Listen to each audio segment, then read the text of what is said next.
Networking for Introverts. Chapter 1.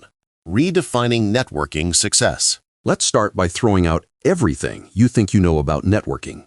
Right now, you might picture networking as a crowded room full of people exchanging business cards like they're playing a competitive game. There's forced laughter, elevator pitches, and someone counting their LinkedIn connections. If this image makes you exhausted, good, because that's not real networking. That's networking theater. Here's the truth. Networking isn't about how many people you meet.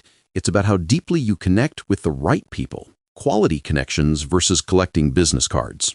Think about your life right now. Who actually helps you when you need career advice? Who refers opportunities to you? It's probably someone you've had coffee with, someone who knows what you're working on, someone you've helped and who's helped you in return.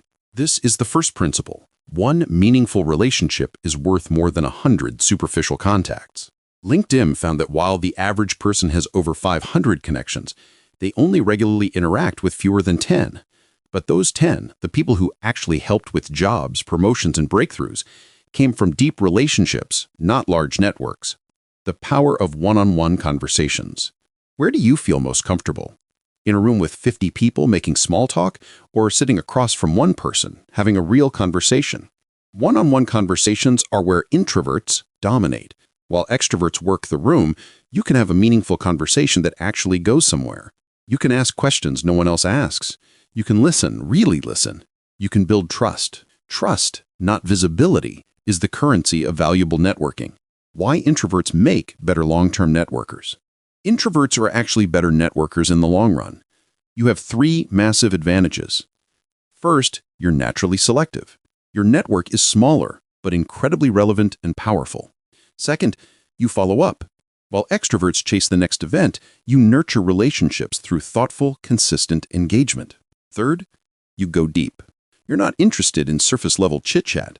When you show up with genuine curiosity, you stand out. The extrovert might meet 100 people at a conference. You might meet 5. But a year from now, your 5 will remember you.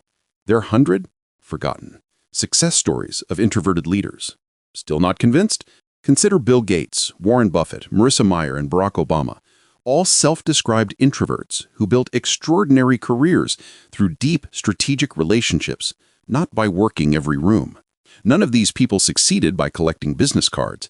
They succeeded by building deep, authentic relationships with the right people. Your new definition of success. Let's redefine networking success right now. Success is not how many events you attend, business cards you collect, or LinkedIn connections you have. Success is having 5 people who would take your call at midnight, being the first person someone thinks of for an opportunity, building relationships where you've provided real value. This is your permission slip. You don't have to be the most outgoing person at the event. You don't have to work the room. You don't have to pretend to be someone you're not.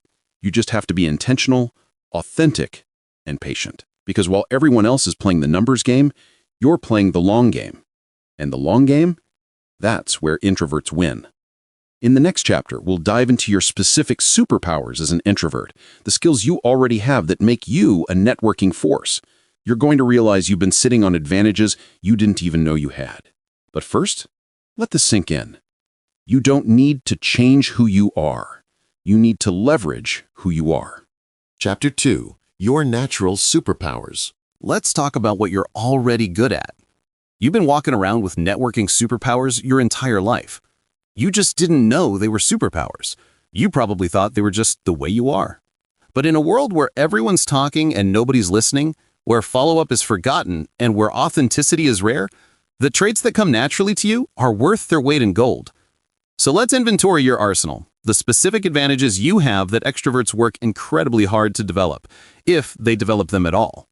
Active listening as a competitive advantage. Think about the last time someone truly listened to you, not just waited for their turn to talk, but really listened, asked follow-up questions, remembered what you said. How did that feel? Probably amazing. You felt seen, valued, understood. That's the power of active listening. And as an introvert, it's one of your natural superpowers. While extroverts are energized by talking, you're comfortable listening. You process internally. You notice the subtle things people say, the emotions behind their words. In a world where everyone's waiting for their turn to speak, active listening is your competitive advantage. People remember the person who made them feel heard far more than the person who told the best story. Thoughtful follow-up and relationship depth. Most people are terrible at follow-up. They meet someone, exchange business cards, maybe connect on LinkedIn, then nothing. But you're different. Introverts excel at the quiet, consistent work of relationship building. You meet someone at an event. 2 days later, while everyone else has moved on, you send them an email referencing something specific from your conversation. Maybe you found an article related to their challenge. Maybe you thought of a solution after reflecting. That kind of follow-up is gold. You've communicated, I was actually paying attention. Our conversation mattered to me. And 3 months later, when you check in again, you're building something most people never build, actual relationship depth. You don't just make connections, you deepen them over time. You remember, you follow through. You're reliable in a world of flakes. Preparation and research skills. You're willing to do the work before the work. Before an event, you research attendees. You identify 3 to 5 people you'd like to meet. You learn about their work, their interests, their recent projects. This isn't stalking, this is strategic preparation.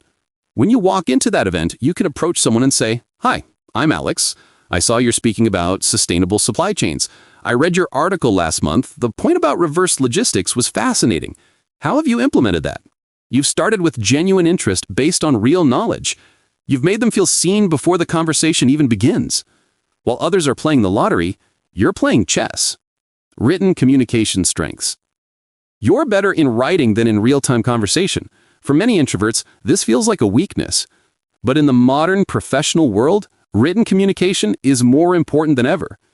When you write an email, you have time to think, to craft your words carefully, to say exactly what you mean, to be both professional and personable. When you follow up after a meeting, you can write a message that's warm, specific, and memorable. In a world where most professional emails are rushed and forgettable, a well-crafted message stands out. Some of the strongest professional relationships are built primarily through written communication. Email exchanges, LinkedIn messages, even text threads. You're articulate, thoughtful, and persuasive in writing. In an increasingly digital world, this is a massive advantage. Observational intelligence. While the extrovert is performing, you're observing. You notice body language. You pick up on subtext. You see who's connecting with whom, who seems uncomfortable, who might be standing alone and open to conversation. This observational intelligence is incredibly powerful for networking. You notice someone standing slightly apart, looking at their phone because they're uncomfortable. You approach gently. These events can be a lot, can't they? Instant connection, because you noticed what others missed. Or you're in a group conversation, someone makes a comment that everyone glosses over, but you notice the passion behind it. Later you circle back, "I was really interested in what you said about renewable energy. Do you work in that field?" You notice what others miss. You read between the lines. You understand the unspoken. This makes you insightful, empathetic, and strategically aware. Putting it all together. Let's review what you've got. You listen when others just wait to talk. You follow up and deepen relationships when others chase the next shiny object. You prepare strategically while others wing it. You communicate thoughtfully in writing when others dash off forgettable messages. And you observe what others completely miss. These aren't minor advantages, these are fundamental skills that determine who builds lasting, valuable professional relationships and who doesn't. You don't need to develop extrovert skills, you need to leverage introvert superpowers. Everything we're going to cover in this guide is designed to help you use these natural advantages more deliberately and strategically. We're not trying to turn you into someone you're not. We're turning up the volume on what you already do well. So the next time someone tells you that you need to be more outgoing to succeed at networking, smile and think, actually, I've got something better. Because you do. In the next chapter, we'll talk about strategic event selection, how to choose networking opportunities that match your strengths and goals so you're not wasting energy on events that don't serve you. But right now, acknowledge your strengths. You're not starting from zero. You're starting from a position of power. You just need to know how to use it. Chapter 3. Strategic Event Selection. Here's a radical idea. What if you stopped going to most networking events? Every career article tells you to get out there, show up, be visible. The advice is always more. But here's what that advice misses. Not all networking events are created equal. And for introverts, the wrong event isn't just ineffective, it's counterproductive. You drag yourself to a crowded happy hour, spend 2 hours feeling drained, leave with business cards from people you'll never talk to again. Then, you're so exhausted, you skip the smaller workshop next week, the one where you could have made meaningful connections. You just spent your limited social energy on the wrong event. So let's get strategic. Let's talk about how to choose events that match your strengths and goals. Choose quality over quantity. Here's your new rule. If you're going to attend one event a month instead of one event a week, that's not a failure. That's a strategy. One carefully chosen event where you make 2 meaningful connections is worth more than 4 random events where you collect 20 business cards. Before you commit to an event, ask yourself, who specifically will be there? If you can't find an attendee list or description, that's a yellow flag. What's the format? Large keynotes with brief networking? Not your sweet spot. Workshops with small group discussions? Much better. Roundtable dinners? Even better. Is there a clear reason I'm attending? I should network more is not a clear reason. I want to meet people working on sustainability in tech is. If you can't articulate a specific goal, don't go. Save your energy for something that matters. It's okay to be picky. You're not being antisocial. You're being strategic with your time and energy. Target smaller gatherings, 10 to 30 people. A networking event with 200 people? That's an extrovert's playground. That's overwhelming and ineffective for building real connections. A gathering with 10 to 30 people? That's your zone. Here's why. You can actually have conversations, not 5-minute speed networking. There's less sensory overload, fewer voices, less noise, less chaos. You can meet a meaningful percentage of attendees. At an event with 20 people, meeting 5 means you've connected with a quarter of the room. Smaller events self-select for people who want depth, not just visibility. Look for workshops, masterclasses, roundtable discussions, industry dinners, lunch and learns, and book clubs. These events attract serious, engaged people. Your people. Pro tip: if an event offers both a large session and smaller breakouts, skip the main session. Go straight to the breakouts. That's where real conversations happen. Alternative networking, beyond traditional events. Expand your definition of networking events, because some of the best networking doesn't happen at traditional events at all. Workshops and classes. When you learn together over several sessions, relationships build naturally. You're not there to network, you're there to learn. But by the end, you actually know people. Mastermind groups, 4 to 8 people meeting regularly to support each other's professional goals. You go deep with a small group instead of shallow with hundreds. These often become the most valuable relationships of your career. Online communities, Slack groups, Discord servers, LinkedIn groups or forums. This is networking without the in-person energy drain. You can engage when you have energy, take time to craft thoughtful responses, and build real relationships entirely online. Volunteer opportunities. Work alongside people toward a common goal for industry associations, nonprofit boards, or conference planning committees. That's relationship building without networking pressure. The point: networking events don't have to look like traditional networking events.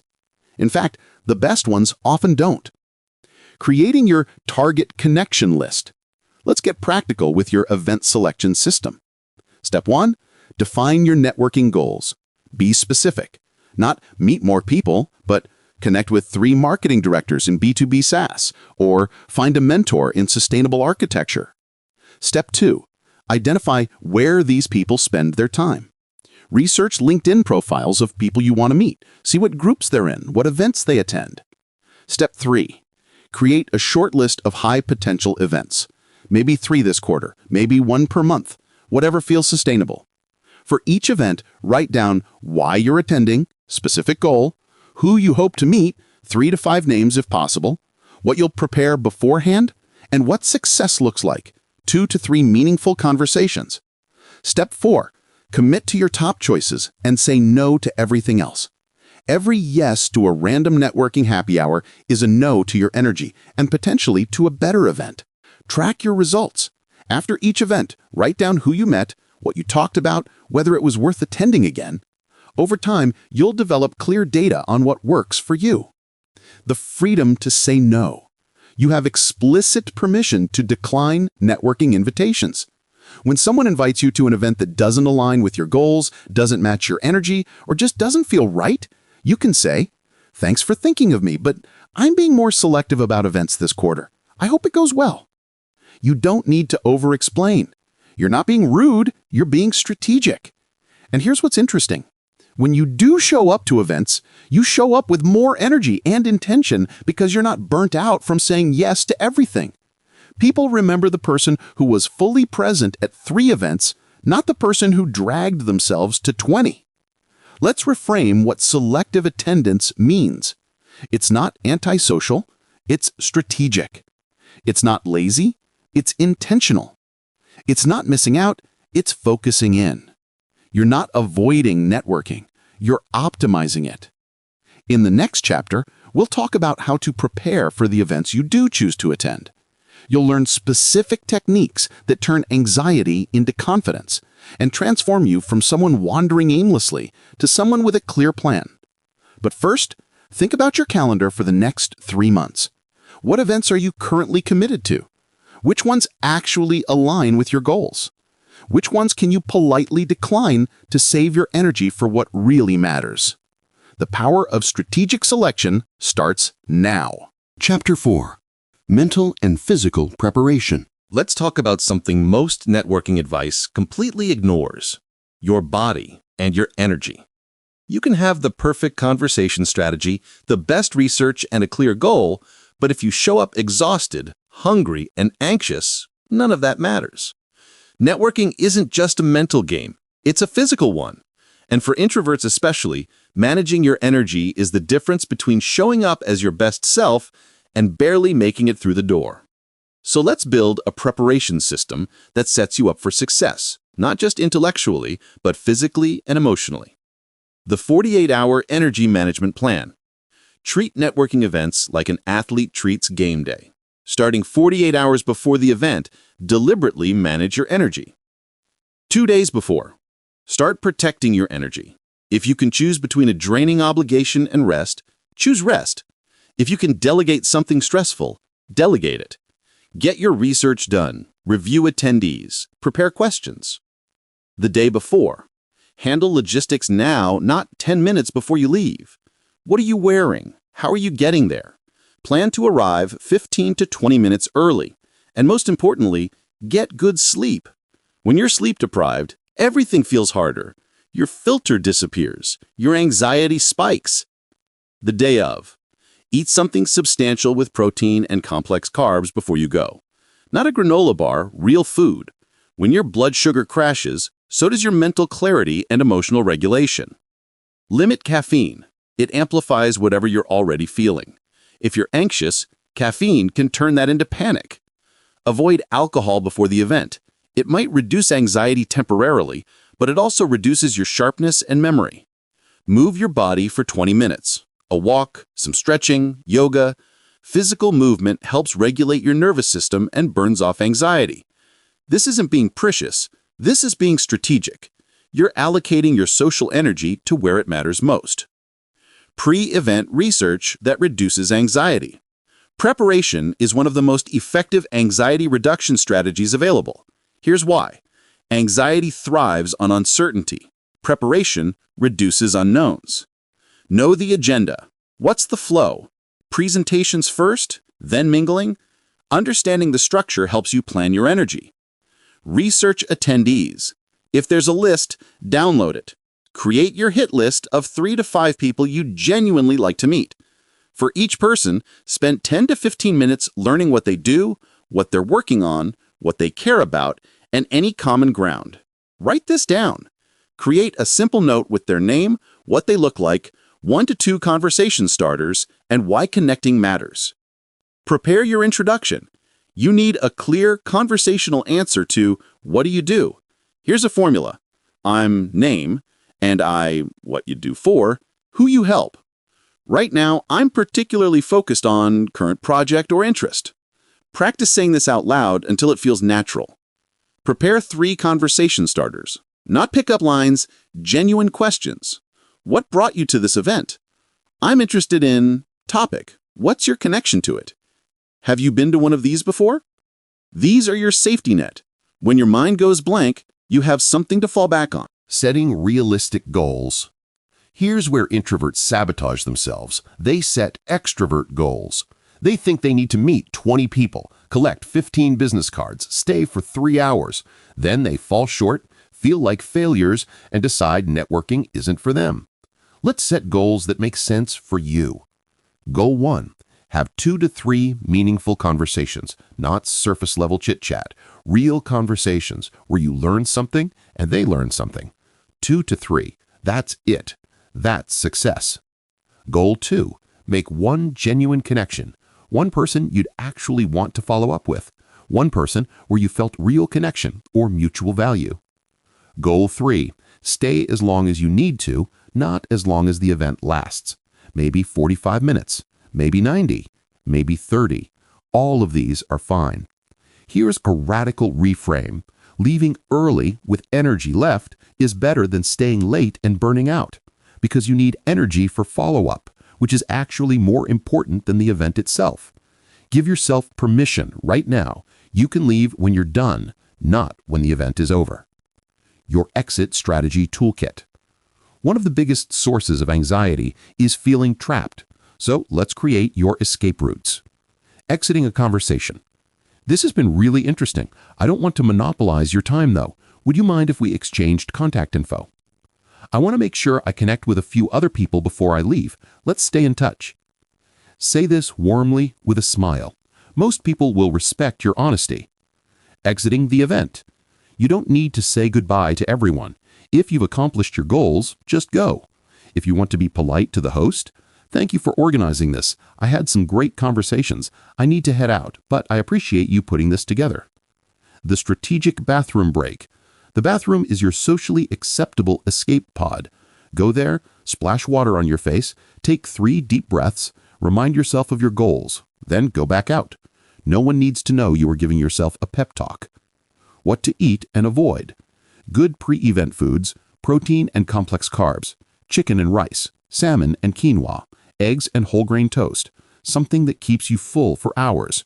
Foods to avoid, heavy, greasy foods that make you sluggish, anything that gives you heartburn, foods with lots of garlic or onions, fresh breath matters. At the event, hold your drink in your left hand so your right is free for handshakes. If you drink alcohol, stick to 1 drink max and alternate with water. Hydration, drink water throughout the day before the event. Being dehydrated makes anxiety worse. The final mental prep. In the 30 minutes before you walk in, do a simple mindset exercise. Step 1, remember your why. Why did you choose this event? What's the opportunity? Step 2, reframe the event. This isn't a performance. You're not being judged. This is just a room full of people, most also nervous, looking for genuine connection. Step 3, visualize 1 good conversation. Picture yourself talking with someone, both engaged, both interested. Picture exchanging contact info and agreeing to follow up. Step 4, give yourself a permission slip. Say out loud, I don't need to be perfect. I don't need to meet everyone. I just need to show up as myself and have a few real conversations, and I can leave whenever I need to. That's it. You're not pumping yourself up to be someone you're not. You're grounding yourself in who you are and what you're actually trying to accomplish. You're ready. In the next chapter, we'll talk about what happens when you actually walk through that door. The first 15 minutes can set the tone for your entire experience, and we're going to make sure you nail them.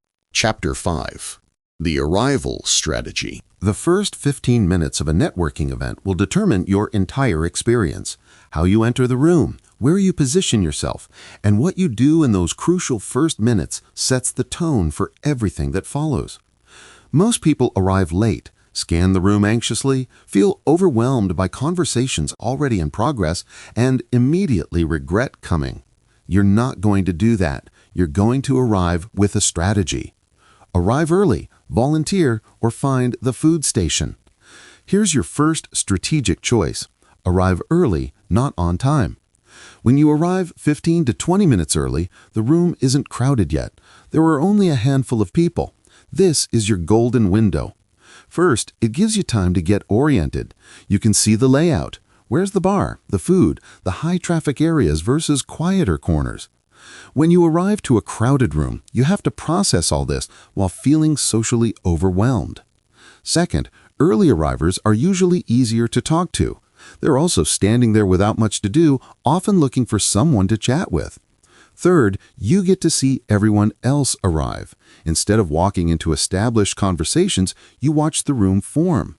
You can spot people you researched. You can see who else arrives alone and might welcome a friendly face. Alternative, volunteer. Many events need help with registration or check-in. This is brilliant for introverts because you have a role. You're not just standing there, you're being useful. And everyone has to come to you. You'll meet every person who checks in with a natural opener. Hi, welcome. Have you been to one of these before? If you can't arrive early or volunteer, go straight to the food station. It's one of the few places where it's normal to stand alone, and it's a natural conversation starter. Have you tried these yet? Small, low-stakes openers that lead to real conversations.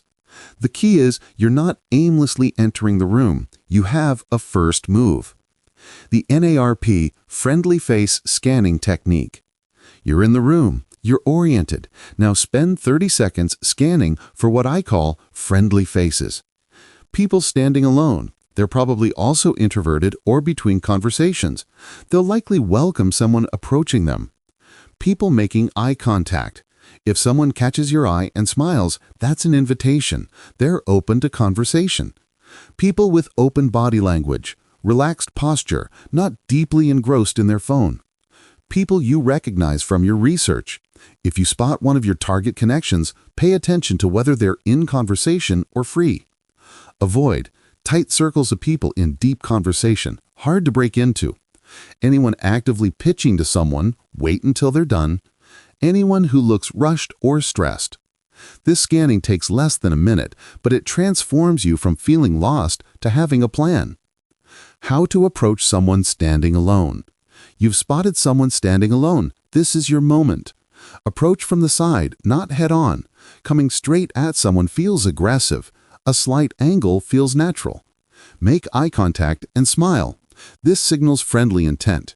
Use a simple warm opener. Hi, I'm Alex. Are you here alone or waiting for someone? These events can be a bit overwhelming, can't they? I'm Name. Hi, I don't think we've met yet. I'm Name. What brings you here tonight? Notice these openers, warm, honest, and easy to respond to. They invite conversation without pressure. Read their response. If they light up, great. You've helped another nervous networker. If they're polite but brief, that's fine. Have a short conversation and move on. If they're waiting for someone important, smile and say, "No problem, enjoy your evening." Here's what's important. Approaching someone standing alone is an act of kindness, not an imposition. Think about how you feel when someone approaches you warmly. Relief, right? You're offering that to someone else. Joining a group conversation, the 3-person rule. What if everyone's already in conversations? You need to know how to join a group. But not all groups are equal. Look for groups of 3, not 2, and not 5 or more. Why? 2 people are usually in a one-on-one conversation. Interrupting feels intrusive. 5 or more create complex dynamics that are hard to break into. 3 is the sweet spot. It's intimate enough but has room for a 4th. And often one person is looking for an excuse to exit, so your arrival helps them. Here's how to join. Position yourself near the group, not in it. Close enough that you're in their periphery, but not crowding. Listen for a moment. What are they discussing? This gives you context. Wait for a natural break or laughter. That's your window. Make your presence known with a light comment. Sorry to jump in. Or, mind if I join you? I'm still trying to figure out where everyone knows each other from. Introduce yourself to the group. Once welcomed in, do a quick round. I don't think we've met yet. I'm Alex. What brings you all here? The group will pause, introduce themselves, bring you up to speed, then the conversation continues with you as part of it. If it doesn't work, if the group is clearly not open, smile, say enjoy your evening, and move on. No harm done. Body language that invites conversation. Your body language matters more than you think. Keep your body open. Don't cross your arms. This creates a barrier. Don't hunch your shoulders, signals discomfort. Don't hide behind your phone. Keep your arms at your sides or casually holding a drink in your left hand. Keep your shoulders back and relaxed. Keep your phone in your pocket. Make eye contact. When scanning the room, if someone makes eye contact, hold it for a second and smile. That's often all the invitation you need to approach. Position yourself in accessible places, not in a corner with your back to the room, not in the middle of high-traffic areas. Position yourself near the edges where people naturally pause, at the food or drink station, or near the entrance. Use the open stance. When standing, angle your body slightly open to the room. When in conversation, don't position yourself completely face-to-face. Stand at a slight angle. It's more comfortable and allows others to join. Smile. A soft, genuine smile signals warmth and approachability. Before you walk into the event, take a moment. Roll your shoulders back, take a deep breath, and put a slight smile on your face. Your body will follow your intention. Your first conversation sets the tone. Here's something crucial. Your first conversation at an event sets your emotional tone for everything that follows. If your first interaction is awkward or draining, you'll carry that energy. You'll feel more anxious, more guarded. But if your first conversation is warm, easy, and genuine, you'll relax. Your confidence will build. The second conversation will be easier, and the third even easier. So don't pressure yourself to immediately approach your top target connection. Start with someone easy, someone low stakes. Maybe another early arriver who looks relieved to have someone to talk to. Maybe a volunteer at the check-in table. Maybe the bartender. Just get a win. Have one pleasant, brief exchange that reminds you, okay, I can do this. People here are friendly. Then, once you've warmed up, you can approach the people you really want to connect with. Think of it like stretching before a workout. You ease in. Putting it all together. Your arrival strategy. Arrive 15 to 20 minutes early to get oriented or volunteer for a built-in role or head to the food station. Spend 30 seconds scanning for friendly faces, people alone, and your target connections. Approach someone standing alone with warmth and simplicity. If needed, join a group of 3 by positioning nearby, waiting for an opening, and contributing to the conversation. Use open, inviting body language, shoulders back, arms uncrossed, gentle smile, and eye contact. Start with an easy first conversation to build confidence. This is your arrival strategy. You're not winging it, you're walking in with a plan. In the next chapter, we'll dive into the conversations themselves. You'll learn frameworks and questions that turn small talk into meaningful dialogue, the kind that actually leads somewhere. But first, visualize your arrival. See yourself walking in confidently, orienting yourself, spotting a friendly face, starting a warm conversation. Chapter 6. Conversation Frameworks for Introverts. Let's talk about the part that makes most introverts break out in a cold sweat, the actual conversation. You've arrived strategically, you've positioned yourself well, you've approached someone, and now you have to talk. Here's the good news. You don't need to be naturally witty or spontaneously brilliant. You just need a framework. Think of it like cooking. Professional chefs might improvise, but most of us do better with a recipe. Conversation frameworks are your recipes. They give you structure so you can focus on being present instead of panicking about what to say next. The Ford Method. The Ford Method is one of the simplest, most effective frameworks. It's an acronym for 4 reliable topic areas. F for family. Not do you have kids? That's too personal too quickly. Instead, are you from this area originally? What brought you to this city? O for occupation. Go beyond what do you do. Try how did you get into this industry? What are you working on right now that you're excited about? R for recreation.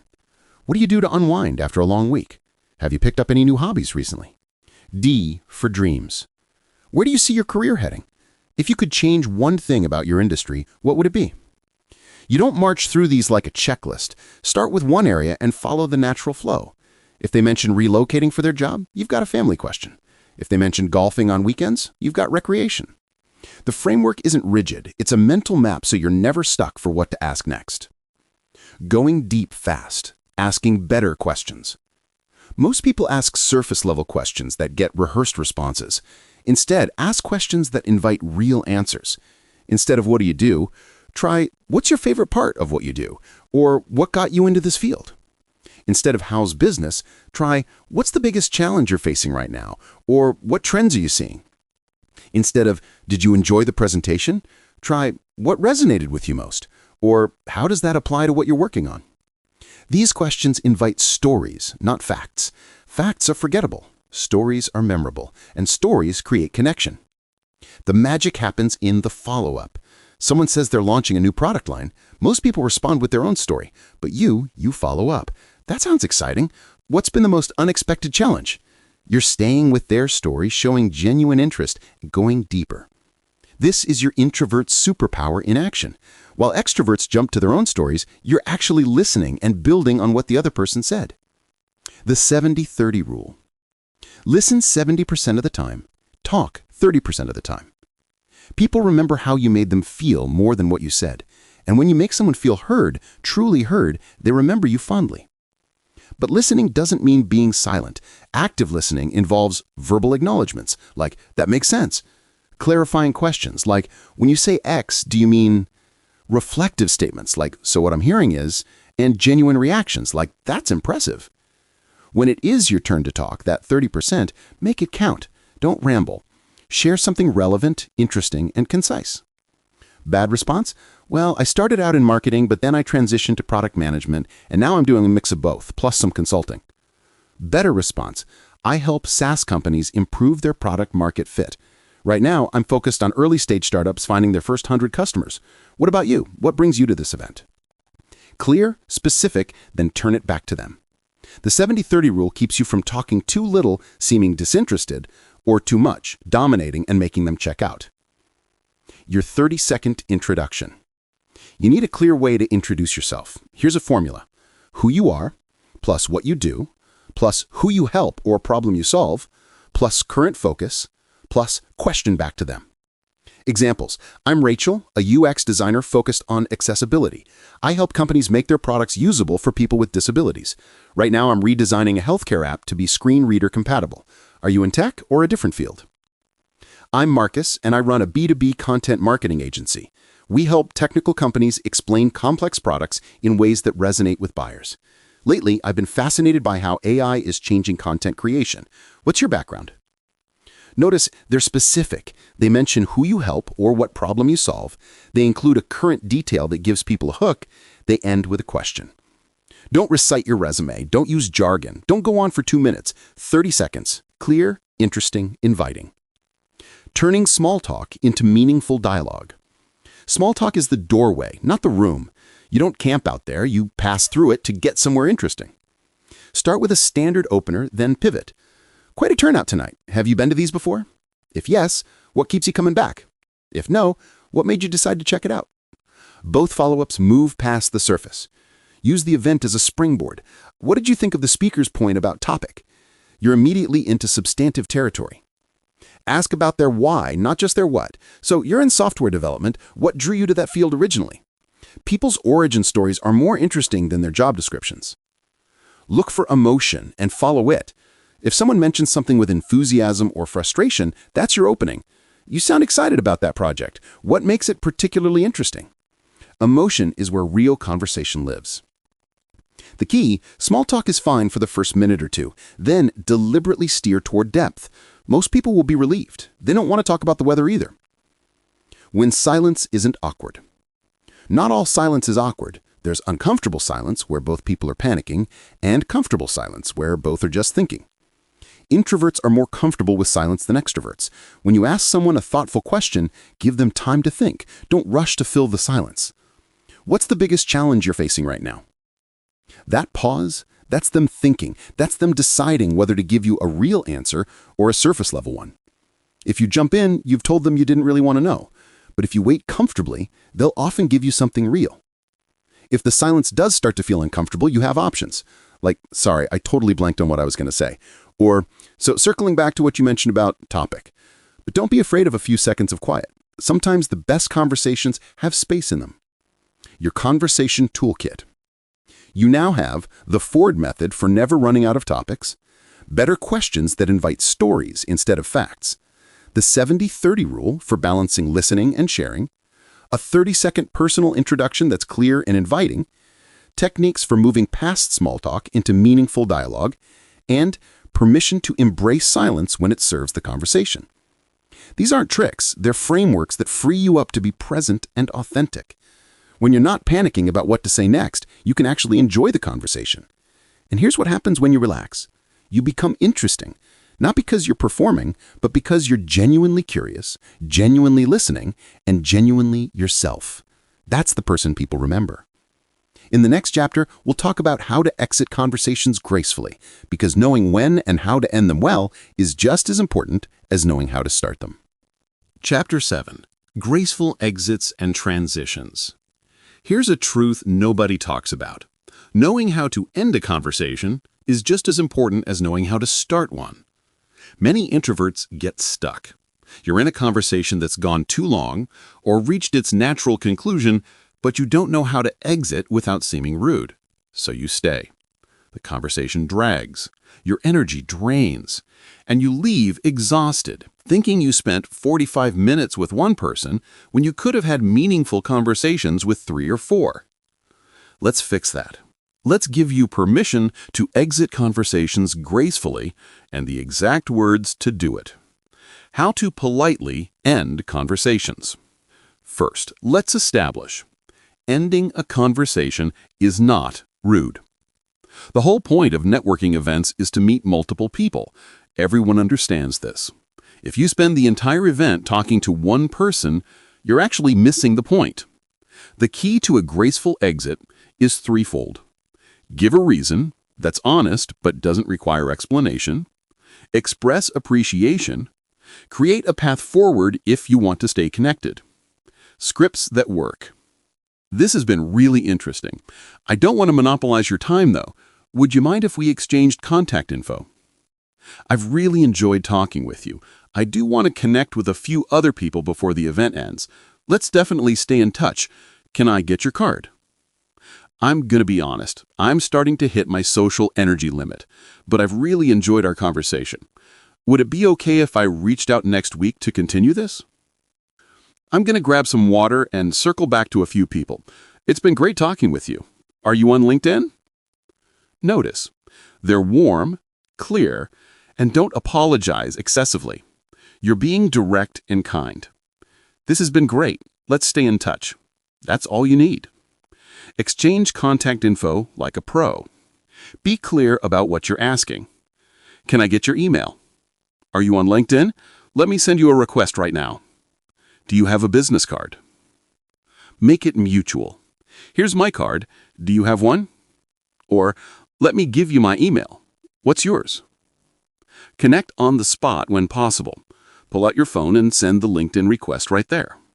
Let me send you a request while I'm thinking about it. Add a note that helps you remember. If you're collecting cards, jot on the back. Sustainable packaging. Worked at Nike. Mentioned hiking in Patagonia. Don't collect contact info from people you have no intention of following up with. If you had a pleasant but unmemorable conversation, it's okay not to exchange information. Just end with, "It was nice meeting you. Enjoy the rest of the event." But if you do exchange information, honor that by actually following up. The mutual introduction technique. Here's an advanced move that makes you a valuable connector and gives you a perfect exit. Introduce 2 people to each other before you exit. You're talking with Sarah. You notice David across the room who would have something in common with her. You say, I just thought of someone you should meet. See that person over there? That's David. He's working on supply chain sustainability, which sounds aligned with what you're doing. Would you like me to introduce you? Now you've done 3 things. Added value to Sarah's evening, given yourself a graceful exit, and positioned yourself as a connector. Walk Sarah over to David. David, I wanted to introduce you to Sarah. Sarah's working on sustainable packaging initiatives, and I thought you two might have some interesting overlap. I'll let you two chat. I need to catch up with someone before they leave. You've exited with Sarah, added value to both of them, and freed yourself up to continue networking. This technique is one of the most elegant exits available. Exit scripts for different situations. when the conversation has naturally run its course. This has been great. I'm going to let you go, but let's definitely keep in touch. When you need to talk to someone specific, I actually promised I'd catch up with someone before they leave. Let me grab your contact info, though. When you're running low on energy, I'm going to step outside for some air, but this has been a really valuable conversation. Can I get your email? When the conversation is going nowhere, well, I don't want to take up more of your time. It was nice meeting you.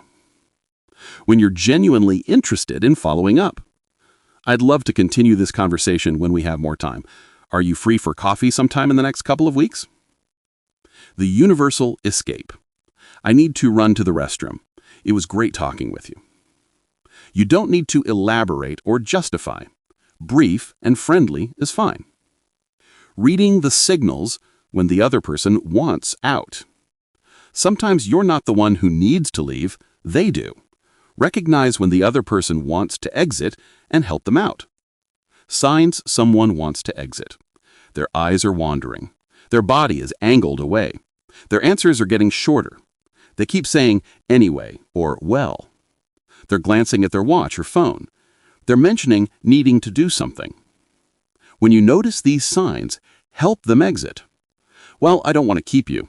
It sounds like you need to, whatever they mentioned. It was great talking with you. You've just made their life easier. They'll remember you positively because you read the room and gave them an easy out. The strategic pause, exiting to recharge. You don't have to be on for the entire event. When you feel your energy flagging, step away. The bathroom reset. Go to the bathroom, take deep breaths, splash water on your face, review your notes. 2 minutes of quiet can completely reset your energy. The outside break. If there's outdoor space, step outside for fresh air. Even 60 seconds of quiet helps. The early exit. You always have permission to leave the event entirely when you're done. You don't have to stay until the end. The strategic pause allows you to show up as your best self for the conversations that matter, instead of pushing through on fumes. When you don't want to exchange contact info. What if someone asks you for your contact info and you don't want to give it? You're allowed to decline. The vague deflection. I'm pretty terrible at keeping up with new connections, honestly, but it was nice chatting with you. The LinkedIn-only offer. I'm on LinkedIn if you want to connect there. I'm better at checking that than email. The honest boundary. I'm being pretty selective about new connections right now, but I appreciate the conversation. Most people will get the message. If they don't, you can simply say, I'm not comfortable sharing my personal contact info. Thanks for understanding. You don't owe anyone access to you. Trust your instincts. Follow through commitment. If you exchange contact info, follow through. Don't say, let's grab coffee sometime, and then never follow up. Don't ask for someone's email and never use it. When you say, I'll reach out next week, actually reach out next week. Your word matters. Your follow-through is part of your professional brand. This is why you should be selective about whose contact info you collect. Only exchange information with people you genuinely intend to follow up with. Your exit toolkit. You now have clear, warm scripts for ending conversations, techniques for exchanging contact info professionally, the mutual introduction method for adding value while exiting, the ability to read signals when others want out, permission to take strategic pauses, and methods for declining to share contact info when necessary. You're no longer trapped in conversations. You know exactly what to say and how to say it.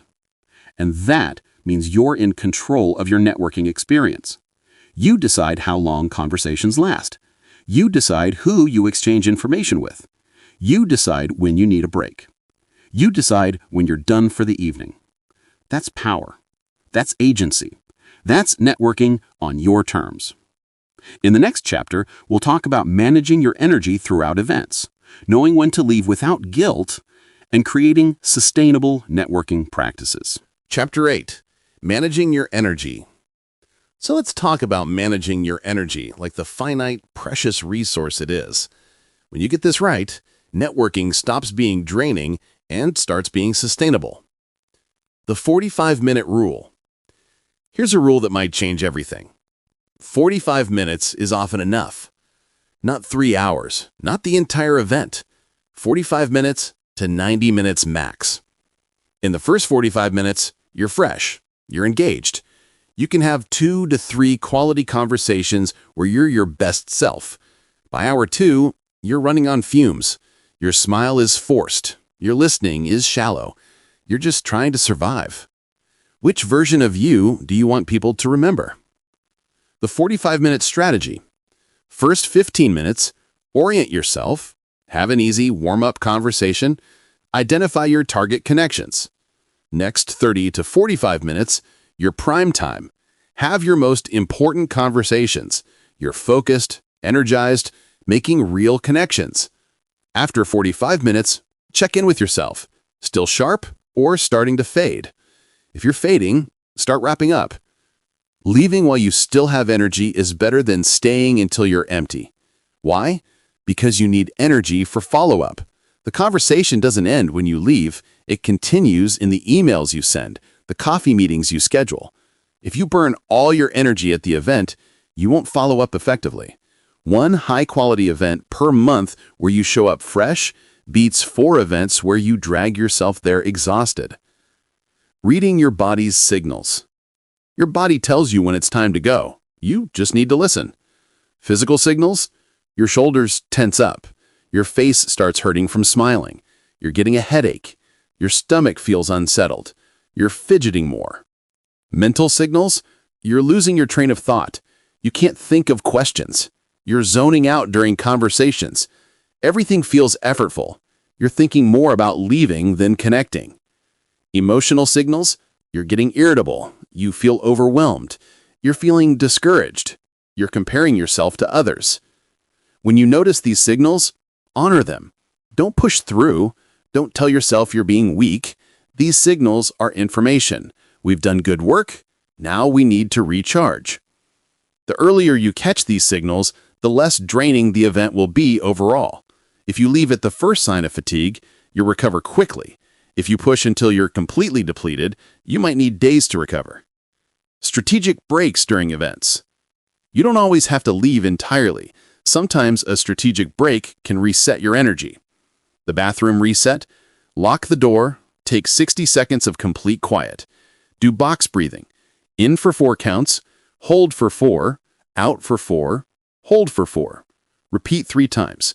Splash cold water on your face. Look in the mirror. I'm doing great. 2 more conversations, then I can go. This 2-minute reset can buy you another 20-30 minutes. The outside break? Step outside for fresh air. Even 60 seconds away from the noise can help tremendously. The quiet corner? Find the quietest spot in the venue. Stand there for a moment. Close your eyes briefly. Let the noise fade into background. The food station pause? Focus on your food for a few minutes. Gather your thoughts. Reset before jumping back in. Don't wait until you're in crisis mode. Take a break at the first sign you need one. Think of it like refueling a car. You wouldn't wait until you were completely out of gas, right? When to leave without guilt. The hardest part isn't deciding to leave. It's the guilt. Everyone else is still here. So what? Everyone else isn't you. They have different energy levels and needs.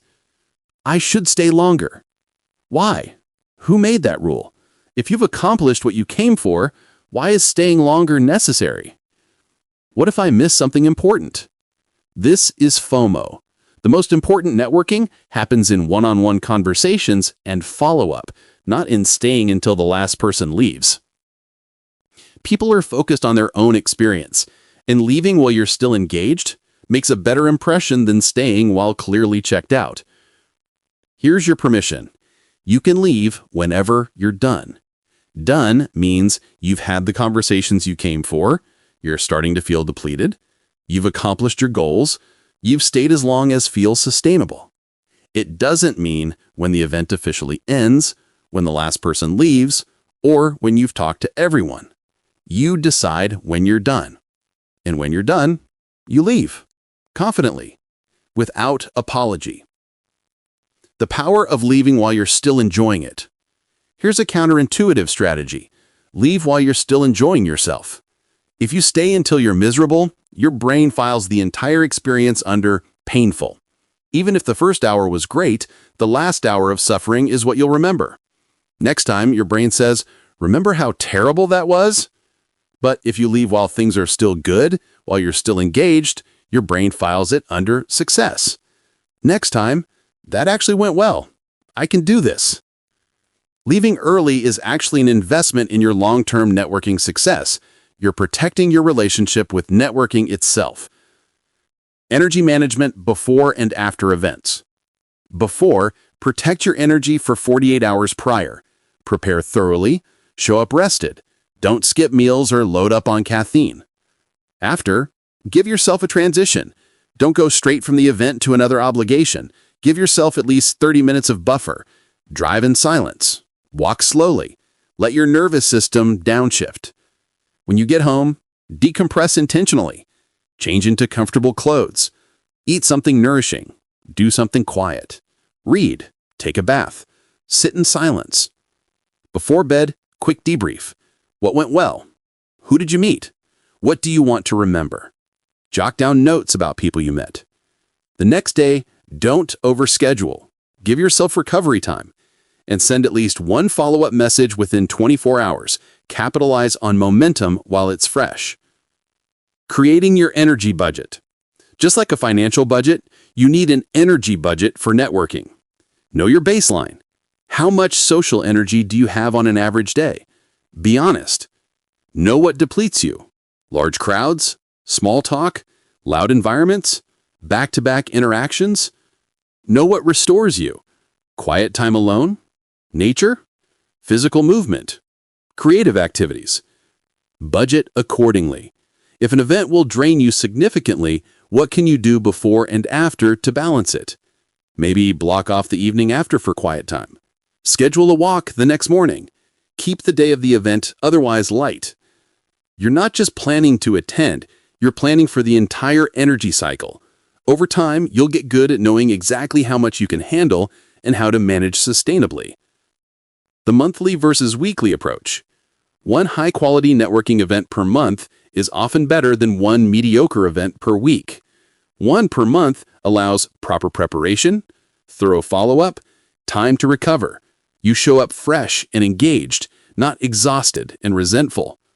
Weekly networking, when you're an introvert, leads to burnout, resentment, and eventual withdrawal. This is your permission. You don't have to network every week. One carefully chosen event per month, attended with full energy and followed up on thoroughly, will build a stronger network than 4 events per month with no follow-up. Quality over quantity. This theme appears again because it's the core of introvert networking success. Find your sustainable rhythm, maybe twice a month, maybe every 6 weeks, whatever allows you to show up as your best self consistently. Your energy management system. Before events, protect your energy for 48 hours. Prior, prepare thoroughly, show up rested. During events, follow the 45 to 90-minute guideline, read your body's signals, take strategic breaks, leave while you're still enjoying yourself. After events, transition mindfully, decompress intentionally, follow up within 24 hours, schedule recovery time. Long-term, create an energy budget. Find your sustainable rhythm. Choose quality over quantity. Prevent burnout by honoring your limits. When you manage your energy this way, networking stops being something you endure and starts being something you can sustain. You're not trying to keep up with extroverts. You're creating a system that works for your brain, your body, and your life. And that's not just okay, that's smart. In the next chapter, we'll shift to one of your biggest advantages, one-on-one coffee meetings. This is where introverts truly shine. No crowds, no chaos, just meaningful conversation on your terms. Chapter 9. The 24-Hour Follow-Up Rule.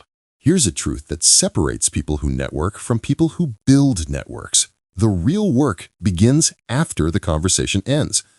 You can have the most amazing conversation at a networking event. You can exchange contact information with genuine enthusiasm. You can both say, let's definitely stay in touch. And then, nothing. No follow-up, no message, no next step. And that connection just evaporates. This happens constantly. Most people collect business cards like souvenirs and never do anything with them. But you're going to be different because you understand that the conversation is just the beginning. The follow-up is where the relationship actually starts. And here's the beautiful part. This is where introverts have a massive advantage. While extroverts are energized by the event itself and often drop the ball on follow-up, you're naturally good at thoughtful, consistent, written communication that makes follow-up effective. So let's master the follow-up, starting with the single most important rule. Follow up within 24 hours. Why this is where introverts excel. Follow-up is your superpower because it's written communication. You're not performing in real time. You're crafting a thoughtful message. It's one-on-one, requiring attention to detail. It's about depth, not breadth. It's consistent, quiet work. While others are still recovering from the event, you're already building the relationship. That's your advantage. The psychology of the 24-hour window. 24 hours matters for 5 reasons. Memory. Both you and they remember the conversation clearly. After that, details fade. Momentum. There's energy from the initial meeting. Wait a week, and that energy dissipates. You stand out. Most people follow up days later, if at all. By reaching out within a day, you're already in the top 10% of networkers. It's easier for you. The longer you wait, the more it becomes a burden. Send it immediately, and you never carry that mental load. And it demonstrates professionalism. Prompt follow-up signals you're organized, you value the connection, and you follow through. So here's your rule. Within 24 hours of meeting someone, send a follow-up message. Not 3 days later, not when you get around to it. Within 1 day. Make this non-negotiable. Personalized message templates. Here's the anatomy of a great follow-up. A warm greeting, a reference to where and when you met, a specific callback to your conversation, a reason to continue or a next step, a closing that's easy to respond to. Template 1, after a networking event. Hi, Jennifer. It was great meeting you at the marketing summit yesterday. I really enjoyed our conversation about sustainable packaging, particularly your point about starting with small pilots before scaling. I'm going to implement that with our team. I'd love to stay in touch. Would you be open to connecting on LinkedIn? Thanks again. Best, Alex. Template 2, with a value add. Hi, Marcus. Great talking to you at the conference last night. Your approach to remote team management really resonated. I mentioned that article about asynchronous communication. Here's the link. I think section 3 will be particularly relevant to what you're working on. Would love to continue the conversation. Are you free for a virtual coffee in the next couple of weeks? Best, Sarah. Template 3, after a brief conversation. Hi, David. We only had a few minutes to chat yesterday, but I was really interested in what you said about AI's impact on product development. I'm working on something related and would love to hear more if you're open to it. Would you have 20 minutes for a call? I'm generally available Tuesday or Thursday afternoons. Thanks, Jordan. Notice they're sent within 24 hours. They reference the specific event. They call back specific conversation points. They suggest a clear next step. They're brief and easy to respond to. Referencing specific conversation points. The specific callback is what separates generic from meaningful. Not great talking about marketing, but your point about using customer stories in B2B content really clicked for me. These callbacks prove you were listening, make the person feel valued, and provide a natural bridge to continue the conversation. Make it easy. Immediately after a conversation, jot down key points on their business card or in your phone. When writing your follow-up the next day, these notes give you the specific details you need. The coffee invitation. One of the most effective follow-ups is suggesting a coffee meeting. Don't say, we should grab coffee sometime. That's vague.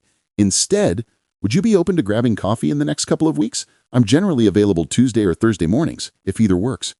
For virtual, would you have 30 minutes for a virtual coffee chat? I'm free next Wednesday or Friday afternoon.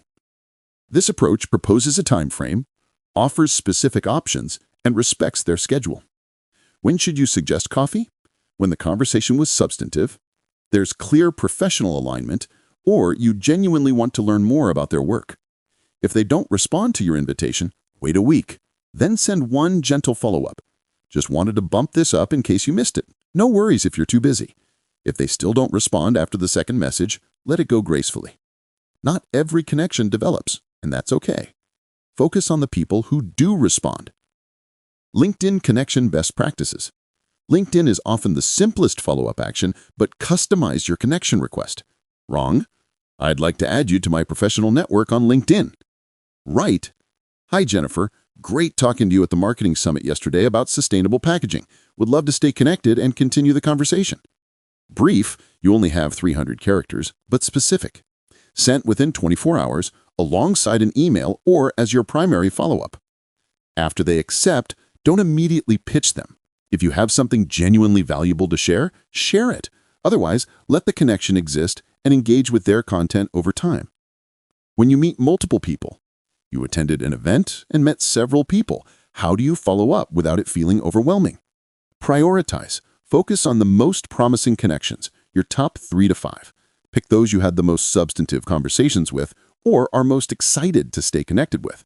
Don't send identical messages. Each message should reference specific points from each conversation. This takes more time, but it's worth it. Spread it out slightly. Send 3 on day 1, 2 on day 2. Makes the task less overwhelming. Use a tracking system. Create a note with name, where you met, key conversation points, what you promised, and follow-up status. Be realistic. If you met 15 people, you're probably not following up meaningfully with all of them. That's okay. 5 genuine follow-ups beat 15 generic ones. Follow through on promises. Here's what sets you apart from 90% of networkers: actually following through on what you said you'd do.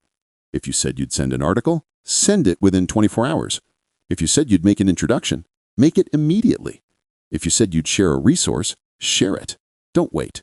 When you follow through, you demonstrate reliability, respect, and professionalism. These qualities are memorable. Make it easy. When you make a promise during a conversation, add it to your note immediately. When writing your follow-up the next day, check your notes and include whatever you promised. When follow-up doesn't get a response. Sometimes someone doesn't respond to your follow-up. Don't take it personally. They might be overwhelmed with email, traveling, dealing with a crisis, or just bad at email. Wait 1 week. Then send one gentle follow-up.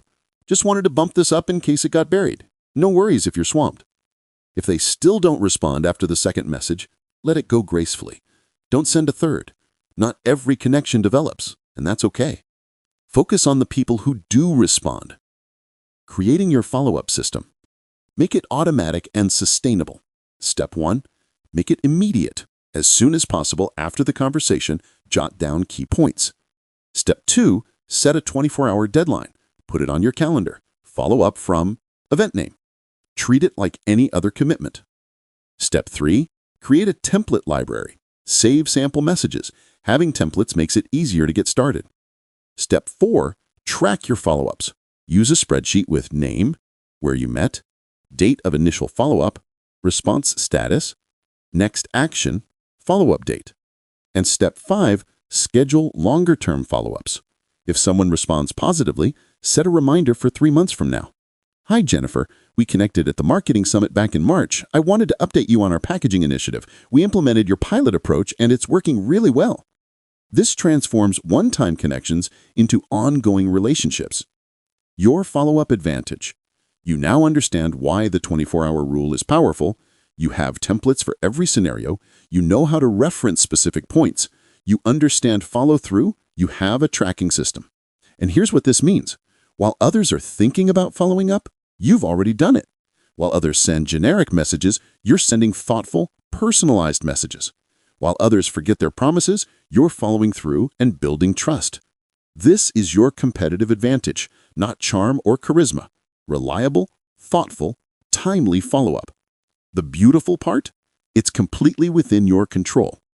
In the next chapter, we'll talk about building relationships over time, the 3-touch rule, providing value, and turning connections into your professional support system.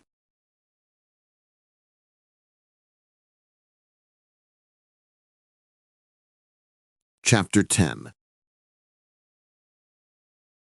Chapter 10.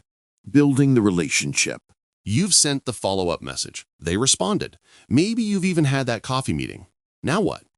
This is where most networking advice stops. But here's the truth. The initial connection is just the starting line. Real professional relationships, the kind that open doors, create opportunities, and support your career over years, aren't built in a single conversation. They're built through consistent, thoughtful engagement over time. And this is where introverts absolutely dominate. While extroverts chase the next new connection, you're cultivating depth with the connections you've already made. You're building a smaller network of genuine, valuable relationships. So let's talk about how to build relationships that last. The 3-touch rule over 3 months. After your initial follow-up, touch base with a new connection at least 3 times over the next 3 months. Not weekly, not constantly, just 3 meaningful touch points spread across 12 weeks. Touch 1, your initial follow-up within 24 hours. Touch 2, 2 to 3 weeks later. Reinforce the connection before it goes cold. Touch 3, 2 to 3 months after your first meeting. Transform a one-time interaction into an ongoing relationship. After 3 touch points over 3 months, you've established a pattern. You're not just someone they met once, you're someone who's been consistently present. Example timeline. Week 0. Meet Jennifer at conference. Great conversation about sustainable packaging. Day 1. Send thoughtful email referencing your conversation. Share the article you promised. Week 3. Come across another relevant resource. Brief message. Saw this case study and thought of your conversation. Hope your pilot project is going well. Month 3. Send update. It's been a few months since we connected. I wanted to update you. We implemented your pilot approach and it's working really well. How did your project turn out? Notice you stayed in touch without being intrusive. Each touch point added value. You followed through. You turned a one-time interaction into an ongoing dialogue. Providing value first. Here's a principle that transforms networking. Always look for ways to provide value before asking for anything. Most people approach networking thinking, what can this person do for me? Flip that. Ask, what can I provide that would be valuable to this person? You might think you have nothing to offer, but you have more than you realize. Value doesn't require seniority or resources. Ways to provide value? Share relevant content, an article, podcast, book, or tool related to their work. Make introductions. Connect people who should know each other. Offer your expertise. I noticed you mentioned struggling with this tool. I've spent time with that. Happy to share what I've learned. Provide a fresh perspective. Your outsider view can be valuable. Share opportunities, job postings, speaking opportunities, collaboration requests. Amplify their work. Share their content, recommend their services. Listen and remember. Follow up on things they mentioned. Celebrate their wins. Acknowledge their accomplishments. The key, make providing value a habit, not a transaction. You're not keeping score. You're building genuine connections based on mutual support. And here's what happens. People naturally want to help you when you eventually need something. Reciprocity is powerful, but it works best when it's not forced. The monthly check-in system. You can't maintain deep contact with everyone constantly, but you can maintain meaningful contact with a core group through a simple monthly system. Identify your core network, 20 to 30 people you want to stay meaningfully connected with, mentors, peers, potential collaborators, anyone you genuinely want to support and stay connected with. Create a rotation. Divide them into 4 groups. Group A, contact in January, May, September. Group B, February, June, October, and so on. Each person hears from you every 3 to 4 months. That's the sweet spot. Frequent enough to maintain the relationship, not so frequent it feels forced. Put it on your calendar. First Monday of the month, network check-ins. Block off an hour. Reach out with value or genuine interest. Each message should share something valuable, ask a thoughtful question, provide an update, celebrate their accomplishment, or express genuine interest. Examples. Hi, Marcus. I've been thinking about our conversation on remote management. Found this framework that reminded me of your work. Link. How's that project going? Hi, Jennifer. Saw your company launch the sustainability initiative. Congrats. I know you've been working towards this. How's it being received? That's it. 1 hour per month, 5 to 7 messages. Over a year, you've touched base with your core network 3 to 4 times. That's relationship management that's actually sustainable. Creating your CRM. You cannot rely on memory alone. You need a tracking system, even if it's just a spreadsheet. What to track? Name, how we met, their role or company, last contact date, next action, next contact date, and notes. This takes 30 minutes to set up and saves hours of confusion. Every piece of preparation reduces anxiety and increases effectiveness. Why this matters? You never forget anyone. Your system reminds you when to reach out. You personalize every interaction with conversation context. You follow through on commitments. You can see your network holistically. You reduce mental load.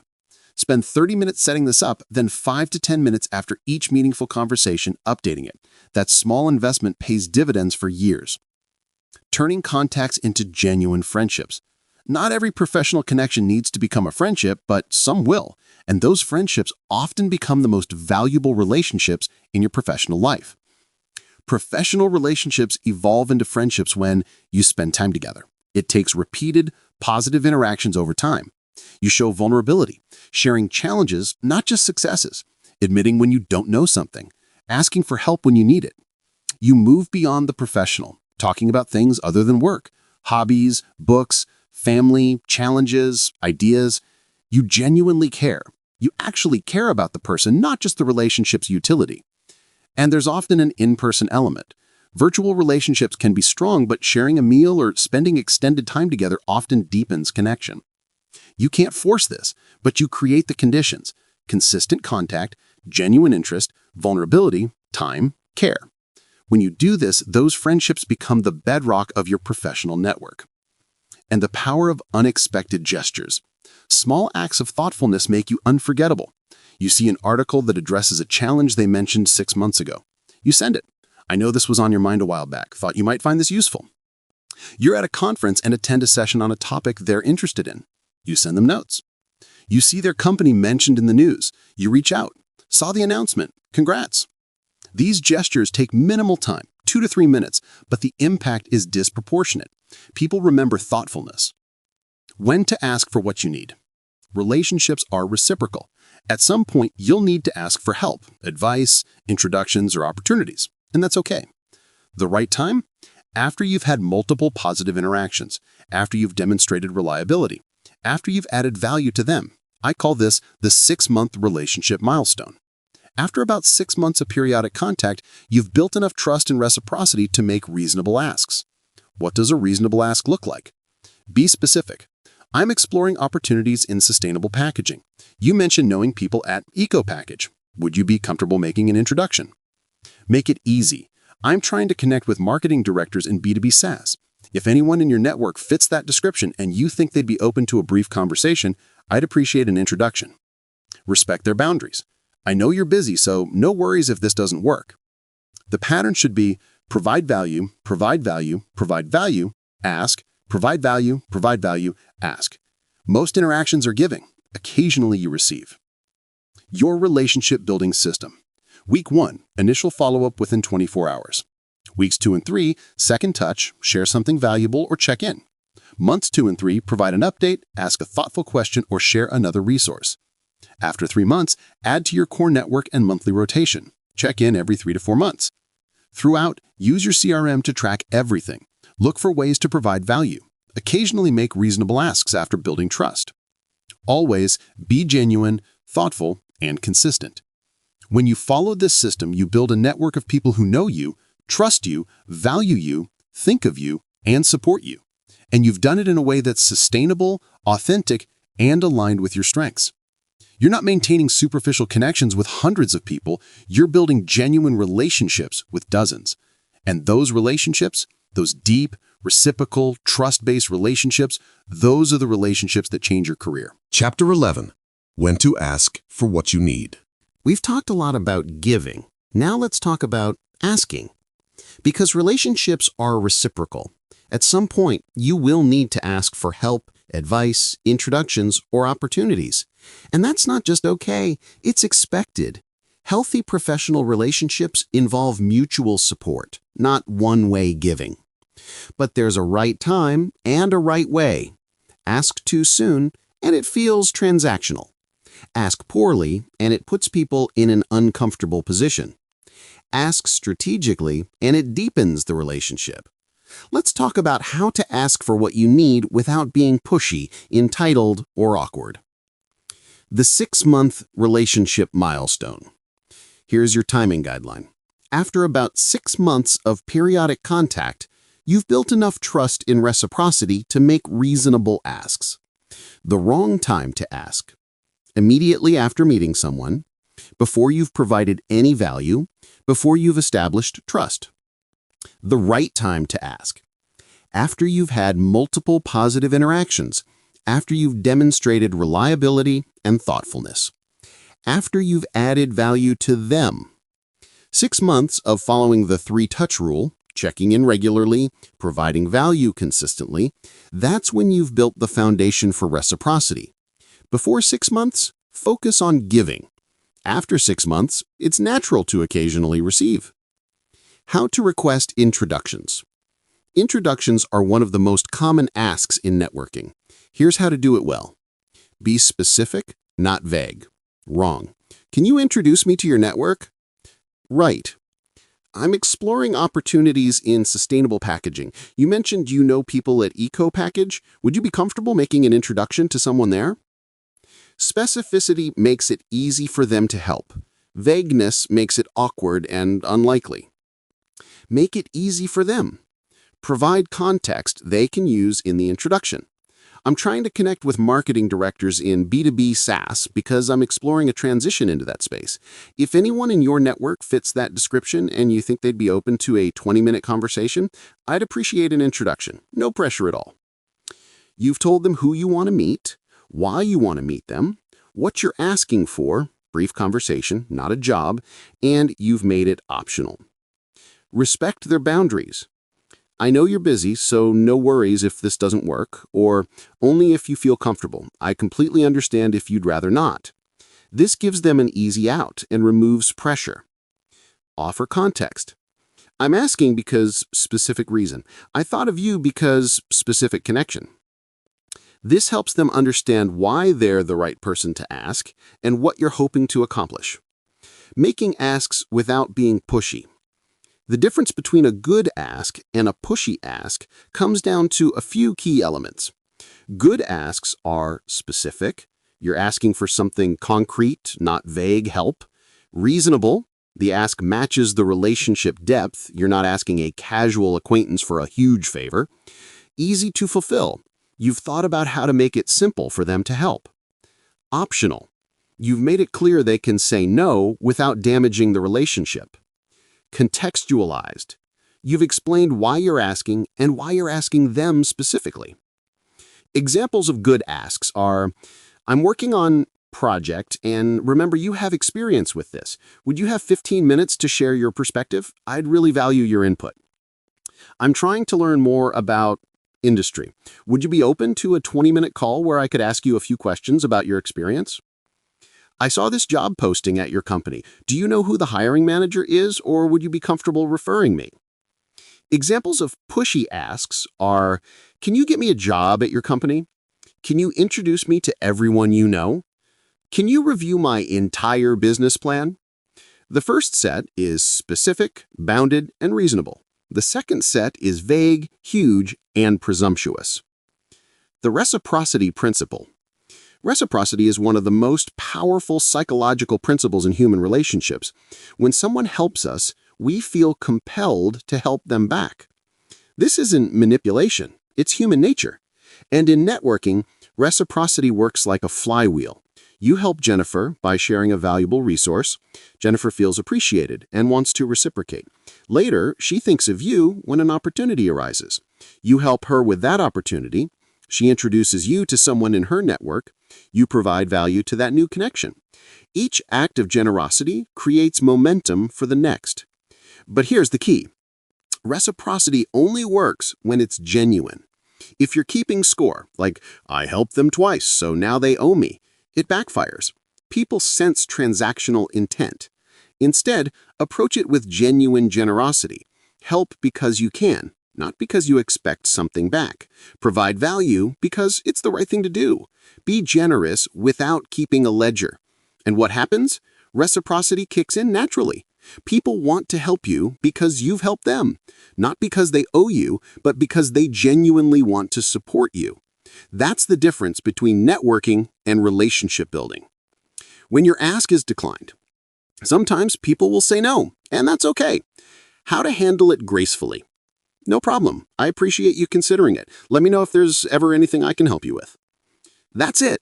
No guilt tripping, no passive aggressiveness, just gracious acceptance. Why they might decline? They don't have the bandwidth right now. They don't know the right person. They're not comfortable making that specific introduction. They have personal policies about referrals or introductions. None of these are about you. They're about their circumstances. What to do after a decline? Continue the relationship normally. Don't pull back or get cold. They declined the ask, not the relationship. Keep providing value. Keep checking in. The relationship continues. Sometimes a no now becomes a yes later when their circumstances change. Asking for advice versus asking for action. There's an important distinction between asking someone for their perspective and asking them to do something. Asking for advice. I'm facing a decision about situation. You've navigated something similar. Would you be willing to share how you approached it? This is low risk for them. They're just sharing their experience and perspective. Most people are happy to do this, especially if you've built a relationship. Asking for action. Would you be willing to introduce me to your CEO? This requires them to spend their social capital on your behalf. It's a bigger ask that should only come after significant relationship depth. Start with advice, potentially leading to action. I'm exploring a move into industry. You have great experience there. Would you have 20 minutes to share your perspective on what it's really like? During that conversation, if it feels natural, this has been incredibly helpful. Do you happen to know anyone else in the industry who might be open to a similar conversation? You've started with the smaller ask, advice, and only if the conversation goes well do you potentially move to the bigger ask, introduction. Offering value when you ask. One powerful approach is offer value at the same time you're making an ask. Instead of just, "Can you introduce me to someone at your company?" Try, "I'm exploring opportunities in area. If it's helpful, I'd be happy to share what I'm learning about topic you know they're interested in. Also, if you know anyone at company who might be open to a conversation, I'd appreciate an introduction."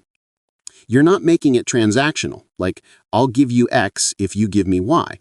You're demonstrating that the relationship is mutually beneficial. The no-ask approach. Sometimes the most effective ask is no ask at all.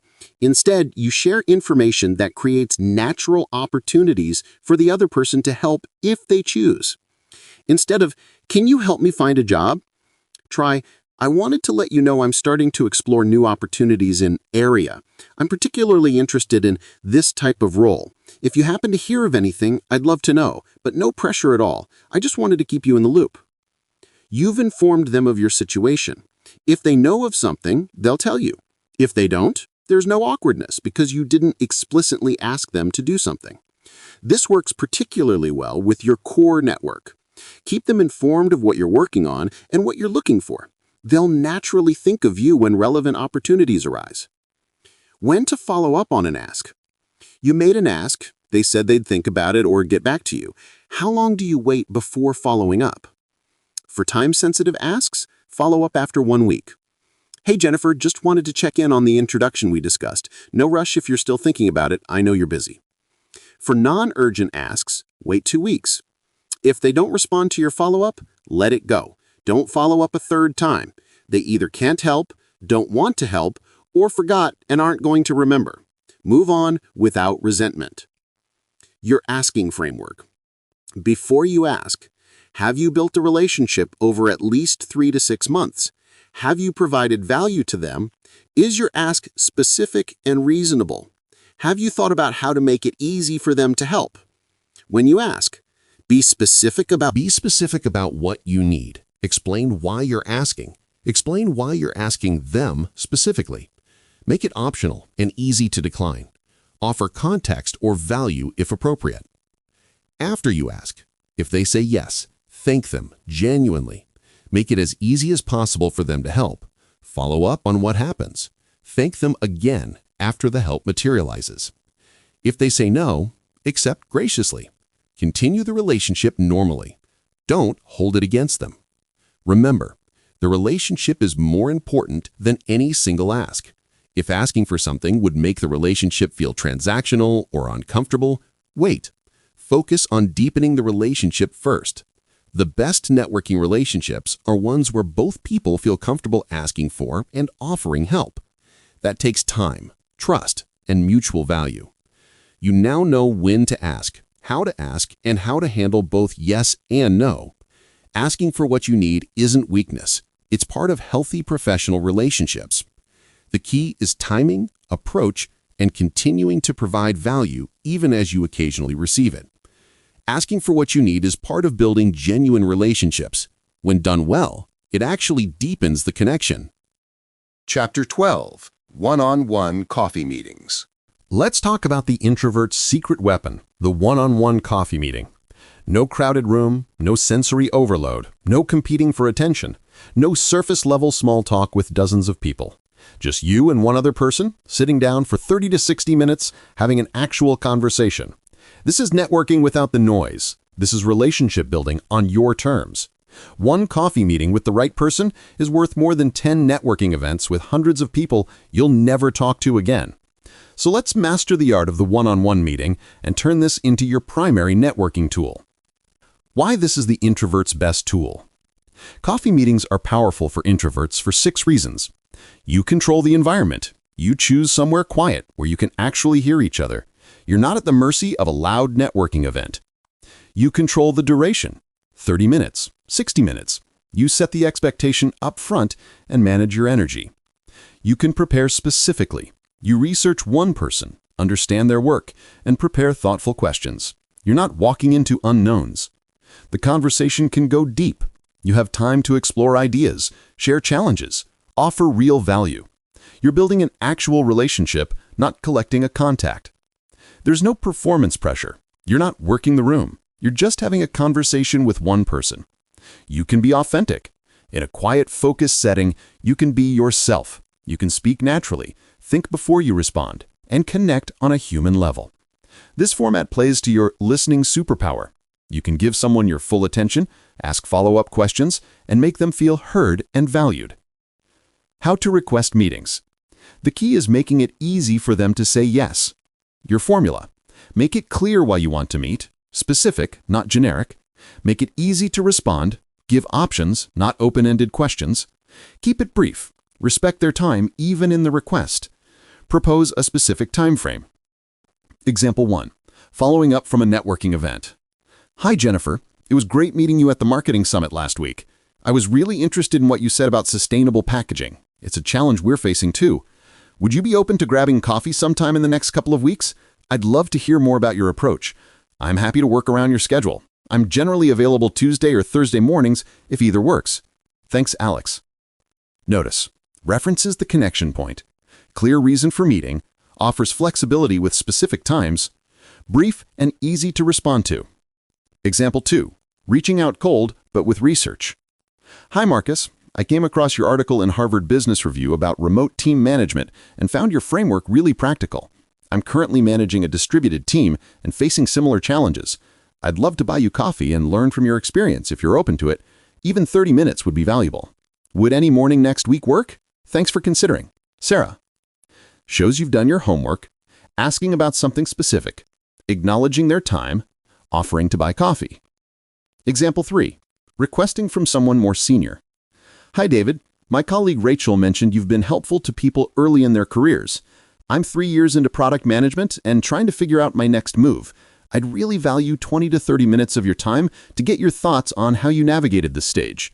I'm happy to meet wherever's convenient, coffee, lunch, or even a phone call. Would any afternoon next week work? Thanks for considering. Jordan. Humble without being self-deprecating, specific about what you're asking, offers multiple formats, shows respect for their time. Structuring the perfect 30-minute coffee chat. Minutes 0 to 5. Warm-up and gratitude. Arrive early. When they arrive, greet them warmly. Start with gratitude. Thanks so much for making time. I know you're busy. Brief small talk. Did you find the place okay? Minutes 5 to 10. Context and connection. Give a brief 1 to 2 minute overview of who you are and why you wanted to meet. As I mentioned in my email, I'm working on challenge, and your experience with their expertise really resonated. Ask your first substantive question. When you were making the transition from X to Y, what was the biggest challenge you faced? Minutes 10 to 25, the heart of the conversation. This is where real value happens. Ask thoughtful questions, listen actively, follow up on interesting points.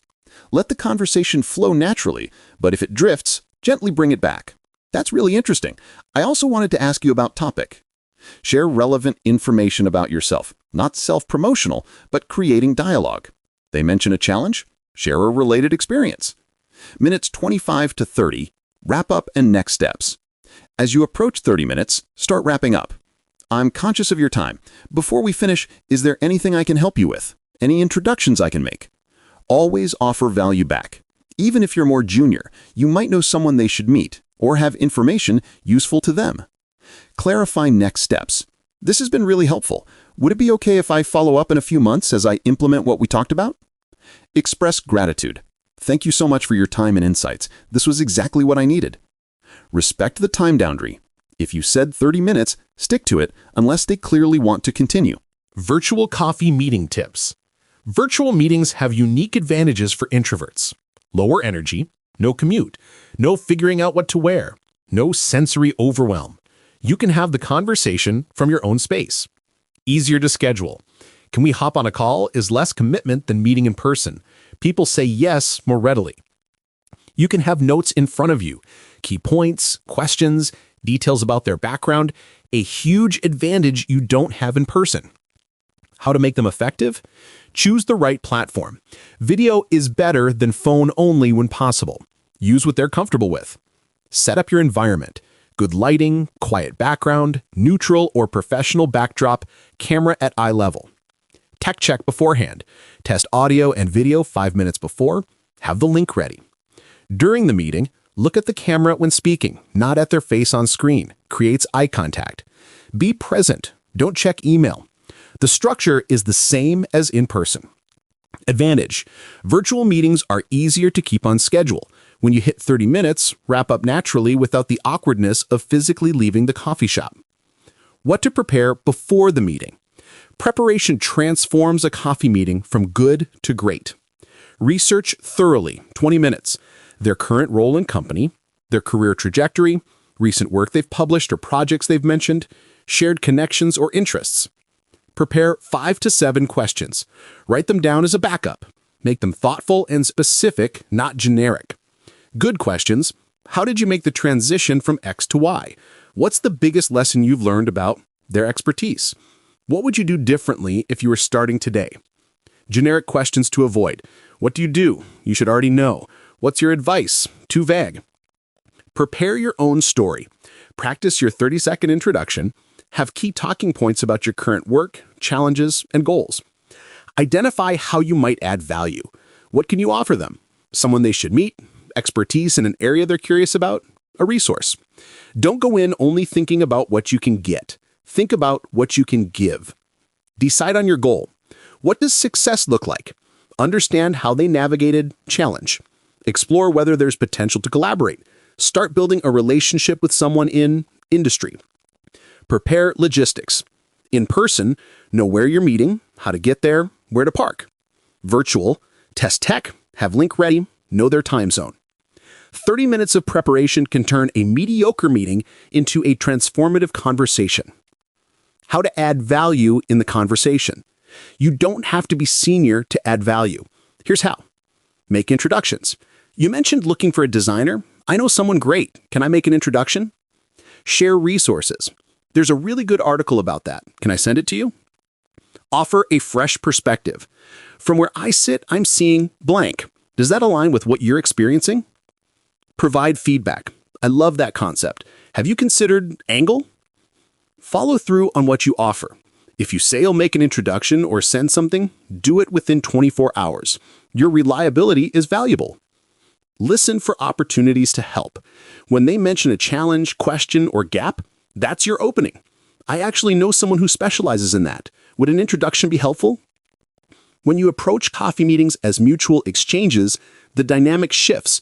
You're not a supplicant hoping for wisdom. You're a peer exploring shared interests and supporting each other. The follow-up after coffee meetings. The meeting doesn't end when you leave the coffee shop. Within 24 hours, send a thank you message. Hi, Jennifer. Thank you for making time yesterday. Your insights on sustainable packaging were incredibly helpful, particularly the point about pilot programs. I'm going to implement what we discussed and would love to update you in a few months. Also, as promised, here's the article I mentioned. Link. Thanks again. Best. Alex. Notice. Sent promptly. References something specific. Follows through on promises. Suggests a future touchpoint without being pushy. Add them to your CRM. Track when you met. Key topics discussed. Follow-up actions. When to check in next. Schedule a reminder to check in, maybe 3 months out. When that reminder pops up, send a brief update. We spoke a few months ago about packaging. I wanted to update you. We implemented the pilot approach you suggested, and it's working really well. 1 coffee meeting per month.